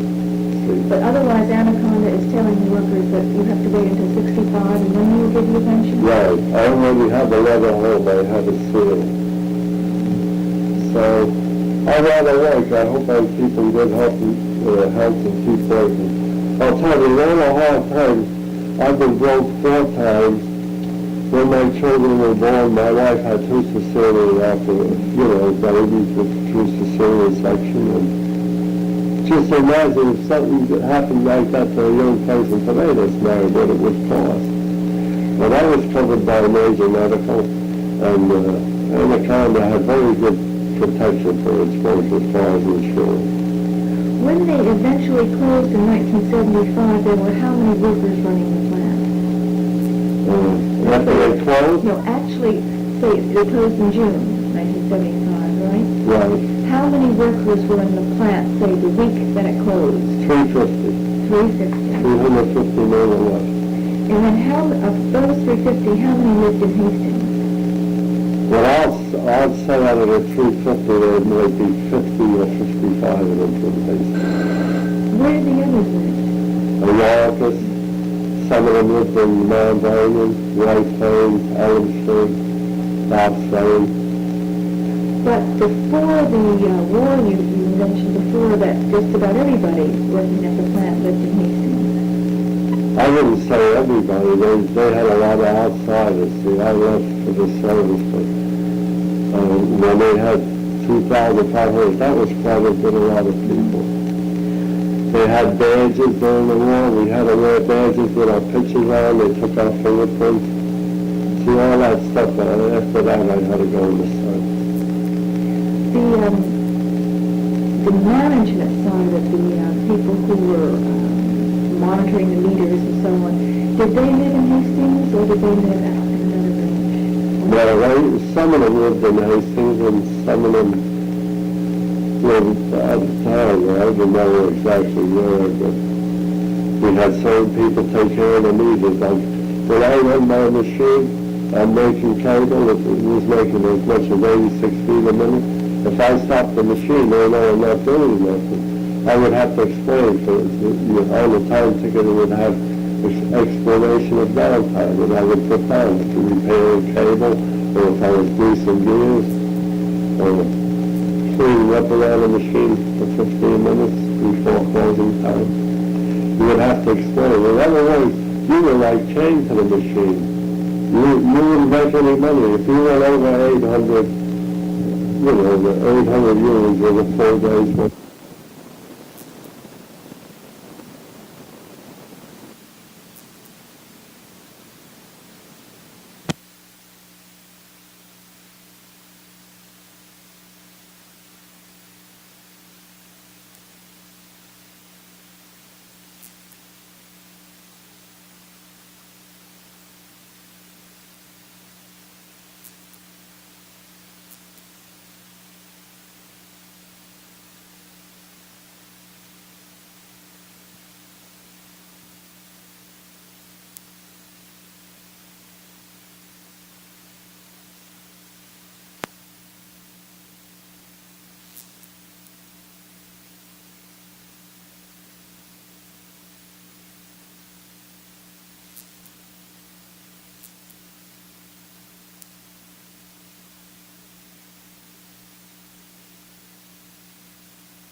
Vavra, from what you've been talking about, it sounds as if the management has really been responsible for was that they really mismanaged the unit here. Yeah, I think it was poor management, because they send troubleshooting down the county from somewhere else, in the area else.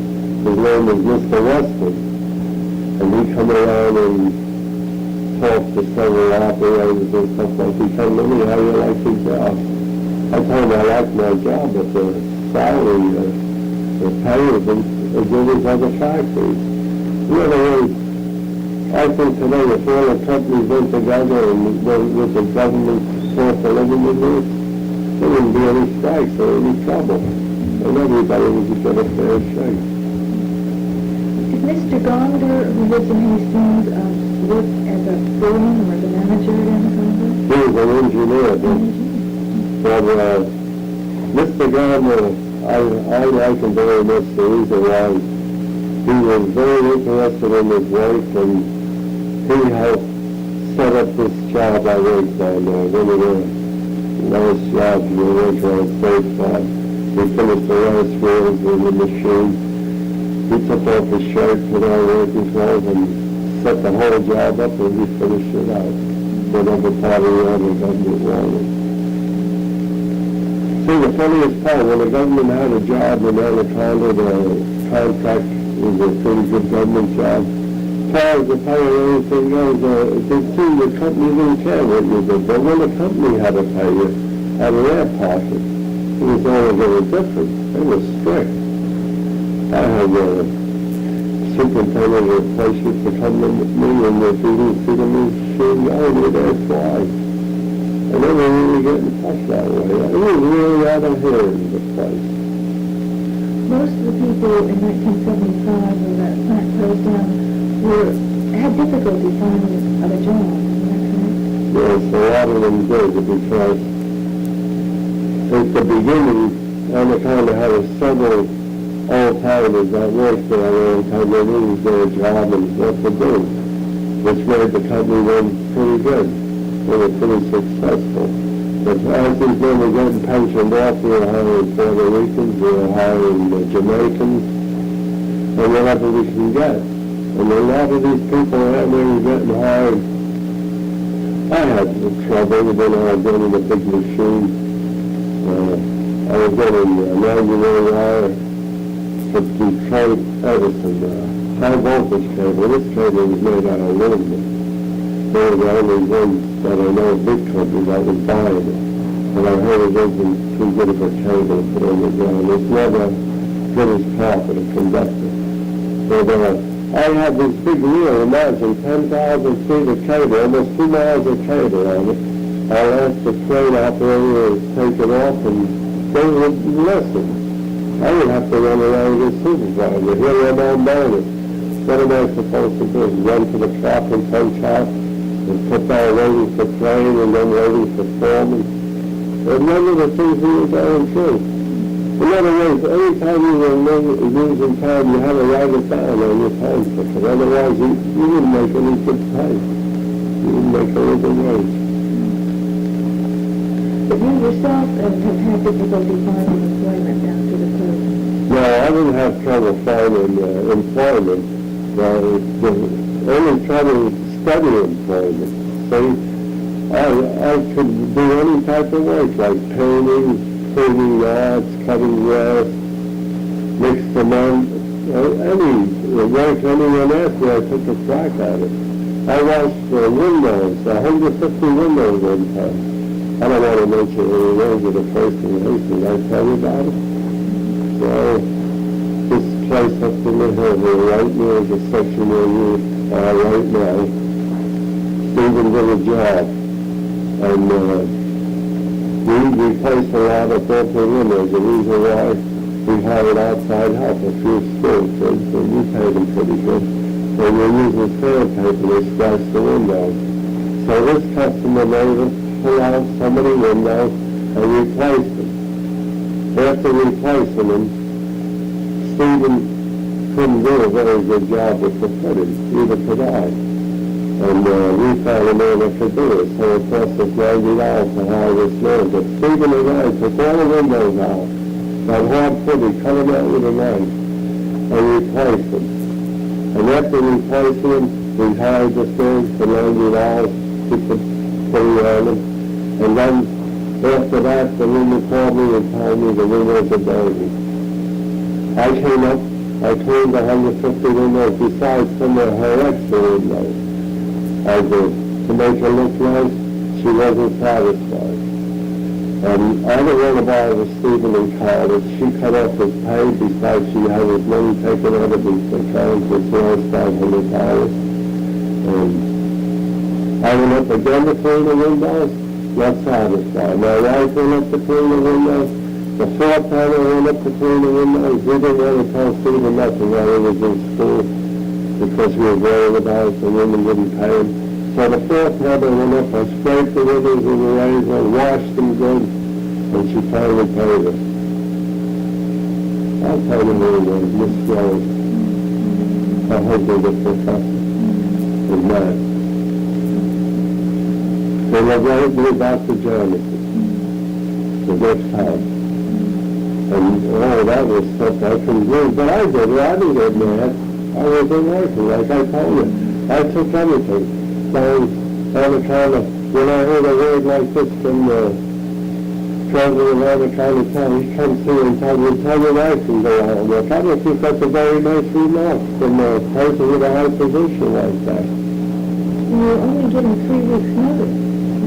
Yeah, when he told out to one of my helpers, if he told me, I would have hit him right in the shot. I mean, I'm that way. I wouldn't go for that. How could a person get a job like that? Most of the people who work there were nearing retirement age anyway, weren't they? Yes. You know, Anaconda was a tough place to work for. The people didn't know how to speak English or anything, and they went through a lot of abuse. These old timers told me.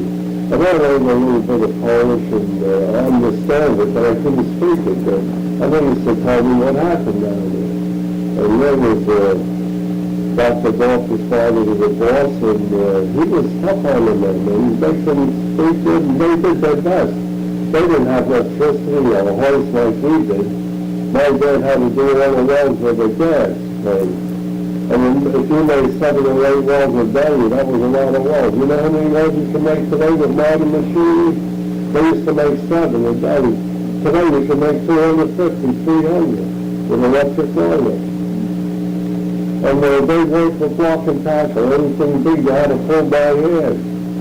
When I went to work, everything was pretty easy and modernized. Yet, this company in Hastings wasn't a full modernized company because I was told there was other companies that had modern machinery, a lot of new things that save the company money. Sure, it puts people out of work and makes the cable faster.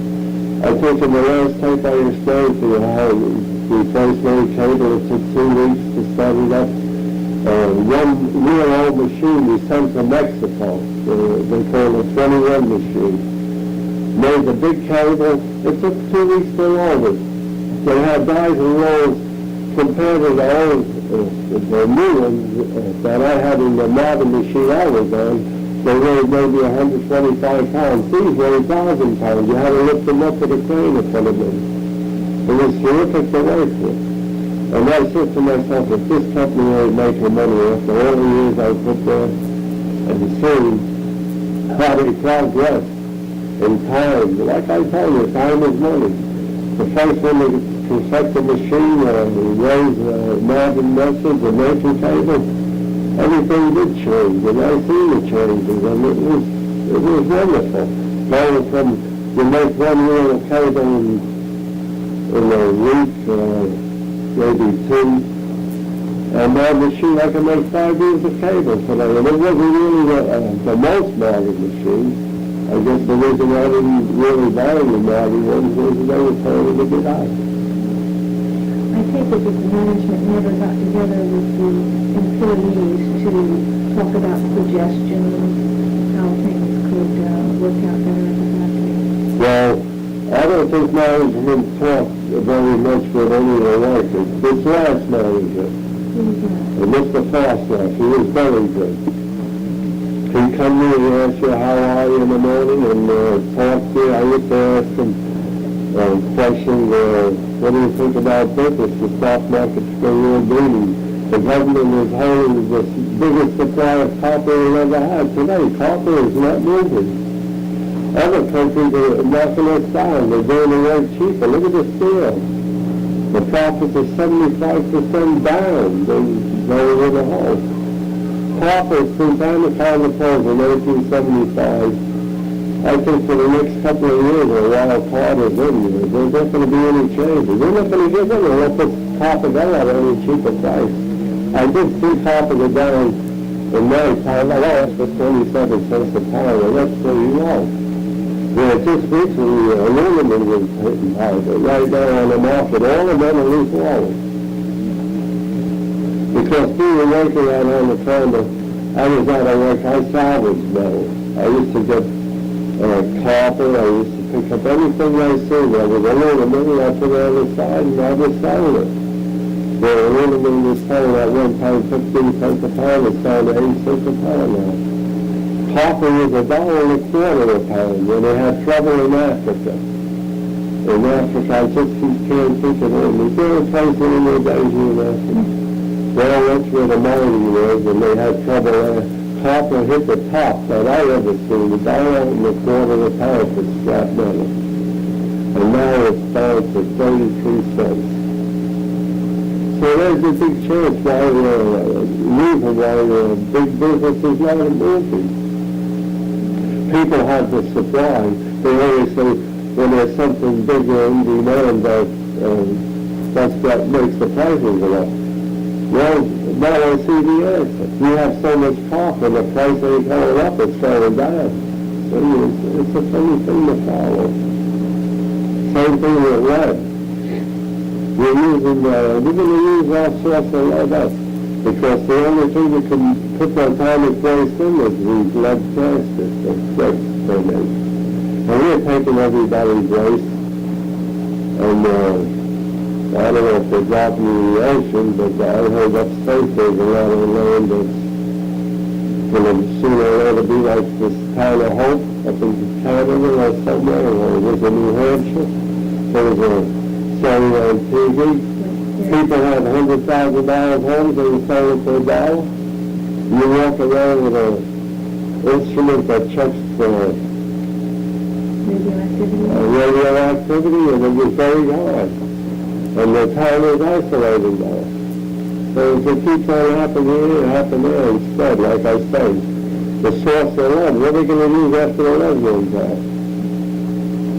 I'm putting it in the ocean anyway. Who knows, or even if it's 1,000 years, what effect it will have on this country if it's going in one direction all the time. It's just like our race.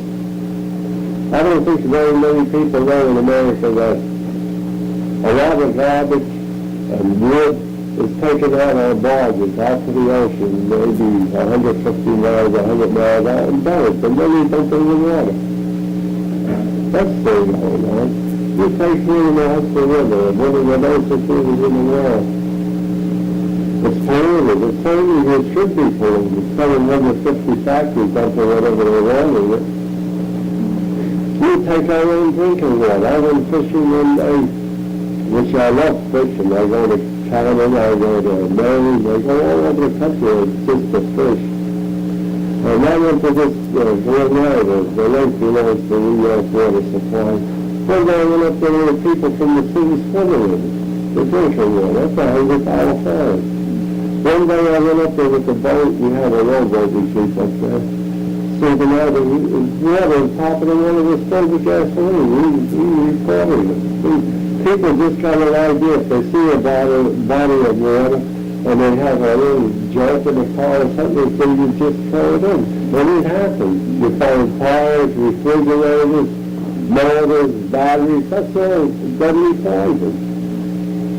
Well, speaking about the water and the river here in Hastings, you had mentioned last time as a child swimming in the Hudson, swimming across it. But I was intrigued that before, I think we were listening to you on tape, that you described being able to see the bottom of the river? Yes, you could see the bottom of the river. The river looks just like fresh water. Can you describe the change in the river through the years, and give us a few postmarks for what years those were, so we can have Oh, you talk about 1934 to 37, the water was very clear. Another thing, crabbing was good. You would go crabbing, you'd catch 3-4 at a time. Sometimes if you had a large net, you bring crabs in, you'd catch 7 at a time. All right, the past year we were crabbing single and night. They were good, we were catching big ones. What happened this year? We didn't get any. Well, that might be reflecting the condition of the river. The crabs can't live Yeah. in the river. And then after, the thing was come up with somebody's been there a long time, way before I was born. They was up and died in the river, Abilene, Florida. Like I said, way down, the river has ingoing tides and outgoing tides. Everybody had the idea everything goes out to the ocean. It doesn't. It just keeps on washing up the line. All the way up the river, we have fresh water coming in. You get fires floating, you can go freshwater fishing. Even down below you have freshwater fish in the river. Because you have Delaware River coming down the 17 highway into the river. And people were drinking the water from most around there. Now they say there's all kind of chemicals in it. You can't drink it. In looking over your childhood and going up to the present day, could you describe a bit the kinds of changes you see either on the waterfront or your feelings about the village? When I was younger, like you take the waterfront, there was a lot of trees down there. And the trees used to go high to the pension lines. And they only had this, going way back from what I was told, there were 2 railroad tracks, one going north, one going south. Well, I don't remember that. I've seen pictures of it. I also heard at one time or another where Anaconda property was, there were some houses and they were moved across the track. I didn't remember houses were often where the plaza was in Hastings, the parking down by the station. This person that was married 75 years and he just died 96 years old. Well, he used to live down where the plaza was there. Also, a woman named Miss Cotler had a little farm. She's the one that really sold a place to the village. Miss Cotler had a little house with a dumpster swimming, it's all fenced in, and the water's coming down from the sugar farm. She had like a little farm there, chickens, pigs, and everything. All that area was changed. Then when you get where the plaza is, the parking, there was a lot of big buildings there. I do remember part of that. I can't tell you what year. When was the parking lot created? Relatively new? I couldn't tell you. It seemed like when I went to St. Matthew's School, they built the honeymoon apartments up there in Hastings. Which are the honeymoon? The ones across the street where the serving the loans is. Some buildings were there when I was younger. Above the Hastings House restaurant? No, across the street. You know where building the land is? Above those? That's the honeymoon apartment. They were built where I was going to school. See, I went to St. Matthew's School, Catholic school, up to the 8th grade. Then I went to public school from there. And I went up to the 10th grade. I missed out on my English and math for the 12th to graduate. And during the Depression, I quit school to help my family. But it wasn't like today. If you got a job, you made quite a bit of money because inflation. Your father at this time was working at Windsor or at Anaconda? At this time, he was working at Windsor. In other words, he worked for a brief time at Anaconda. Right. Most of his career was spent at Denver. Right. 31 years at Windsor, my dad worked. He worked in the youth plant.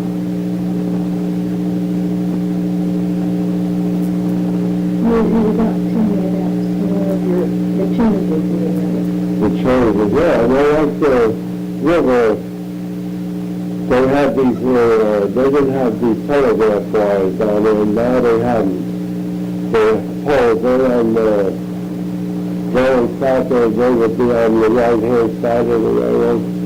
We have so many trees and from the storms that are around the railroad tracks, they're hitting, they affect all the communication, so they're coming down every year. That's a big change. Anytime trees go down in the railroad things went out and they cut it. It's good for a view of the river. And a big change I did notice in Hastings-on-the-Riverfront was all these rocks that were brought in years ago to hold the railroad from Washington, the tracks. They had the big rocks. I understand them rocks were brought from different parts of the Palisade Mountain by barge, and they were just like a barrier to hold all along. And that runs all the way from New York City and all the way up the state. Was this before you were born, or do you remember? Some of it was done while I was young. I'd say 7 or 8 years old, some of the barges were bringing the stuff in. And the village itself, what changes? You mentioned the store changes on Warburton Avenue, how they had been taken over by other stores because people were shopping in, say, the Marty supermarket. The village changed a lot, I mean, as far as the stores go. I remember Al's Marshall, like there was two brothers, they started with a little store. You know where the little bars were? They started over there. And one of the brothers outsmarted the other and wound up with a big store across the street, see? And it's like all the regional days. They're the old-timers that were in the place in the business. And they started with a little store. Both brothers had a store. Lucy left, the older brother died, and Lucy's still living. He's quite old. He could probably start a little guy. I told her about this, he made that big restaurant right there, he got 25 family house. So he started with a little store too, and he wound up with the big store where he is now. I can't think exactly where he had his little store, but I knew where the shoe store was, Spiegel's, that had the Fountain Dairy. They started with a little store and wound up across the street. We had a little radio store in Hastings on Main Street. It used to be run for years by Pete Stereotype. And he retired and went out of business. That was in between Jupiter's and the shoe store, where the shoe store is now. Then we used to have a store, what they call Lily's Music Shop. Used to sell harmonicas and all kinds of knickknacks and stuff. That was a real old store on Main Street on the right. There was a lady who operated a shoe store before. Lily, across the street where the liquor store is. Yeah. Yeah. I don't know, it's where the, I think a cheese store is now, near the pizza parlor. There was Lily's. Yeah, he died, but there was another, Malala, that had a shoe store where the liquor store is. You know where that parking lot is going to? Well, there used to be a gas station there too, before that. In that section, Bobby Cook and Hastings used to have that gas station and then the station. We used to go to the bank. The only bank in Hastings used to be the bank on Main Street. The contractor had the building there, he bought the building. It's a large contracting business? Right, that was the bank. Bank? Yes. When did that change? Well, see, I never took the days for the change that we had. Was it after the Second World War? It's after World War, yes. Was it after the Second World World War, War? a lot of construction was going on. You take like up on Broadway, when I was younger, we used to go to listen to the music of the famous bands, players, the big bands like Dorsey and Glenn Miller and them. They used to play. Young Dean used to be a big hotel for these people that come up from the city. And a friend of mine used to be, that lived in my place. He passed away maybe 10 years ago. Mr. Albert Shelley, he used to work up there as a caretaker. And all big people used to come to that place. Now it's Andrew's home. And then you take another place I used to go when I was younger. I used to climb up in the hay loaf and jump in the hay. was the only farm there. We used to call it only farm. They had cows, all different kind of animals, apple trees. They still have the apple trees and everything. This is the Julia Dykeman home? Yeah, across the street on Broadway. I used to go there when I was young and pick apples. I used to go and with the kids and jump from the hayloft down into the hay, and that's really all way back. One of our streets is right across the street from they built a new church there. That's a new landmark in Hastings. Right at the corner of two Broadway together. In Concord, Concord. They built a beautiful church there. They're right in the corner there, the road. There used to be drinking water. That was one of the places we used to come the old time. Years ago, all we used to see people walk with jugs or bottles or these old-fashioned things we used to carry milk, and they used to go get water. Why? Why did they? I guess the water tastes better than, but from what I seen all the time I lived in Hastings, the best water I ever drank was we had pure water service, Royal Shell. That's the best. I think so too. I think it tastes better than the New York City water. I see sometimes on the Sawmill Parkway driving north, there's an area just crossing the Yonkers exit where people are going off into the woods to get water. Yeah, well, they closed that one too, see. People used to make homemade wine, they would use that water. Some people used to bottle it and sell it. You know yourself, right now in the supermarket, they sell water 80, 90 cents for almost morning soda. And if you get the real spring water, it has really good for you. See, the only reason why this here is what we're talking about in Jackson Avenue, off the right, going that direction. The reason why I think they call that one is there's a cemetery down in the back, where the Austin dump is, off to your left. And that's the reason why I think they closed that. But that's all a rocky section. Down was one of the spring waters. Down on Warburg Avenue, we have a spring water called Riley Spring. And that was the most, you caught one in Hastings, I think, Riley Spring. Everybody used to go there. Now, Miss Leonard and her sister lives there. They've been living there for years. My dad, this is going way back, I was young, my dad got a contract to cut down a big locust tree that was in front of their house. And we cut the tree down for $100. We didn't waste no part of the tree, and we took it out for fire with them. In the olden days, the people used to work together.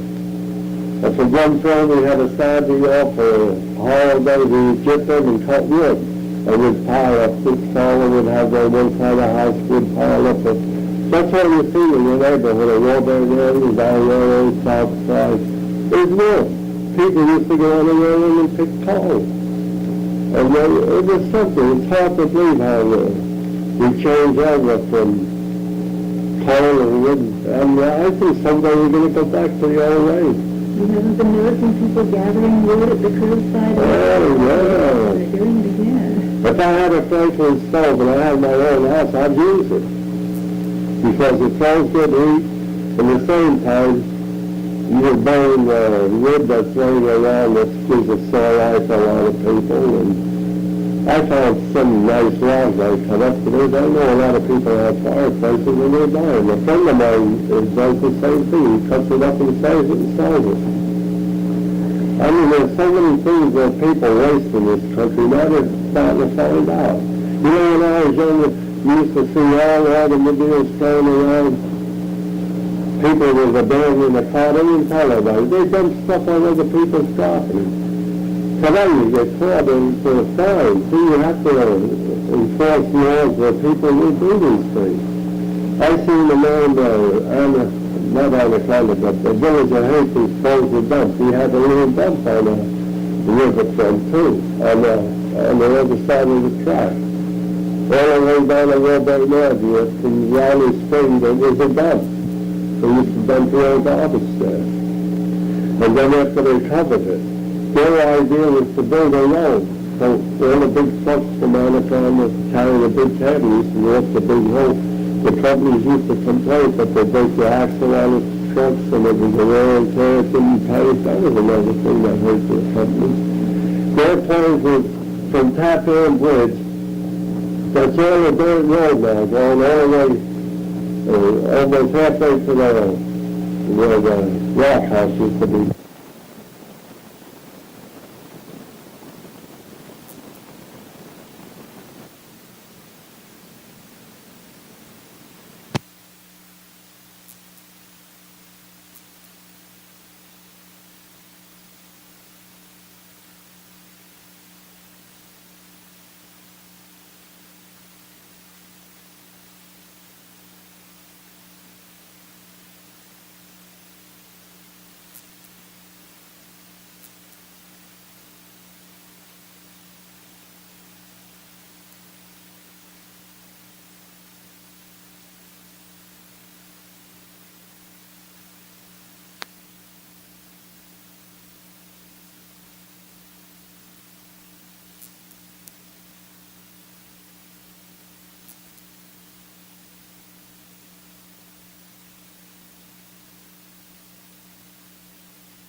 The road which went from the Anaconda property up to the area of Warburton by the motor station.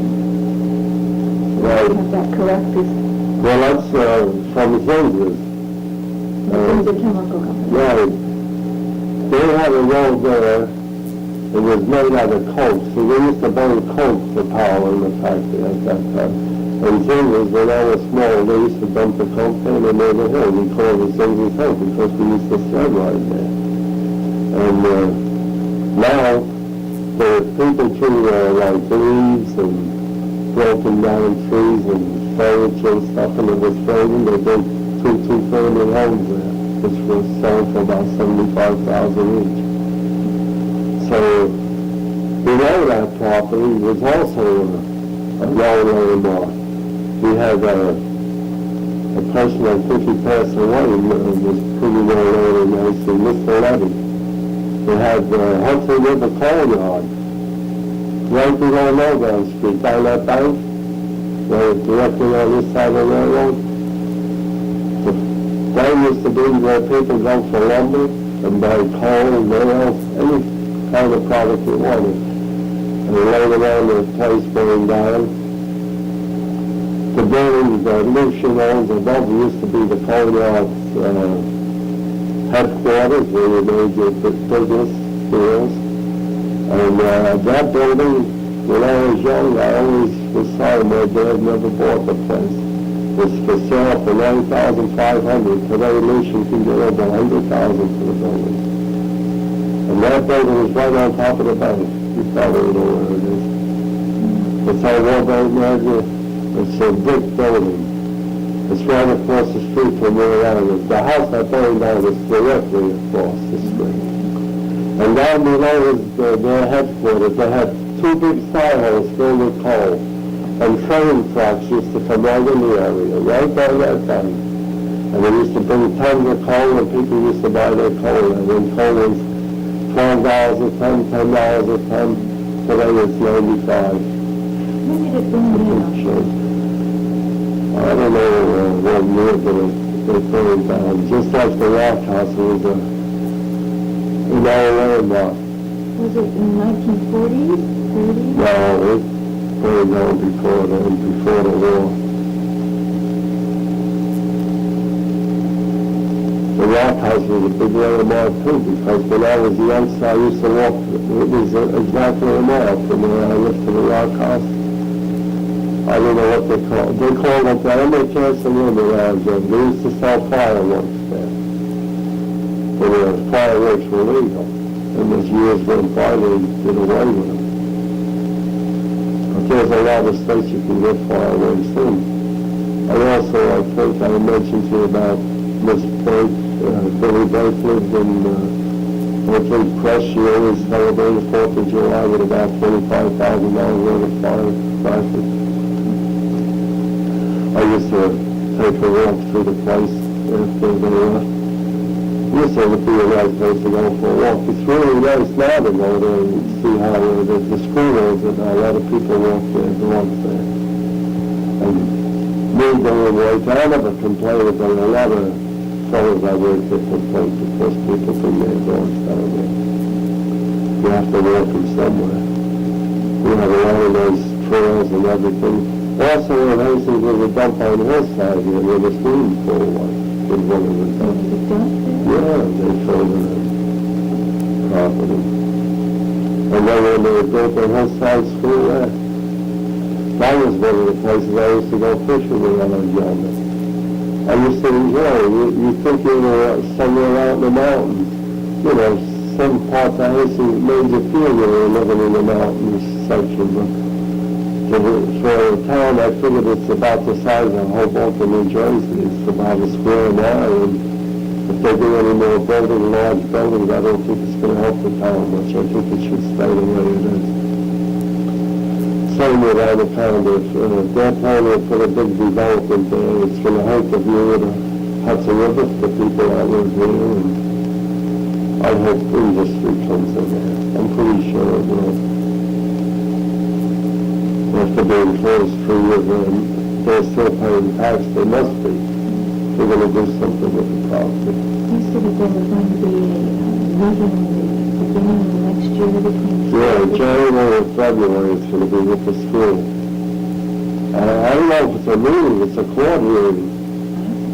I'm pretty sure it's a hearing on the tax. To determine whether Anaconda must pay tax? Well, they want a big cut. They're asking for a real big cut. I'd say $4.5 million cut they're looking for at least.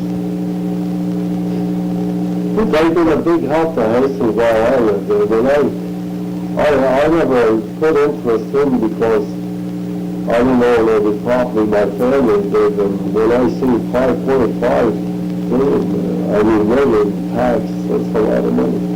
That was a big help to the town. Well, we're going to take the burden. Anybody else property owner, it's going to hurt. What do you think will be the outcome of the hearing in January?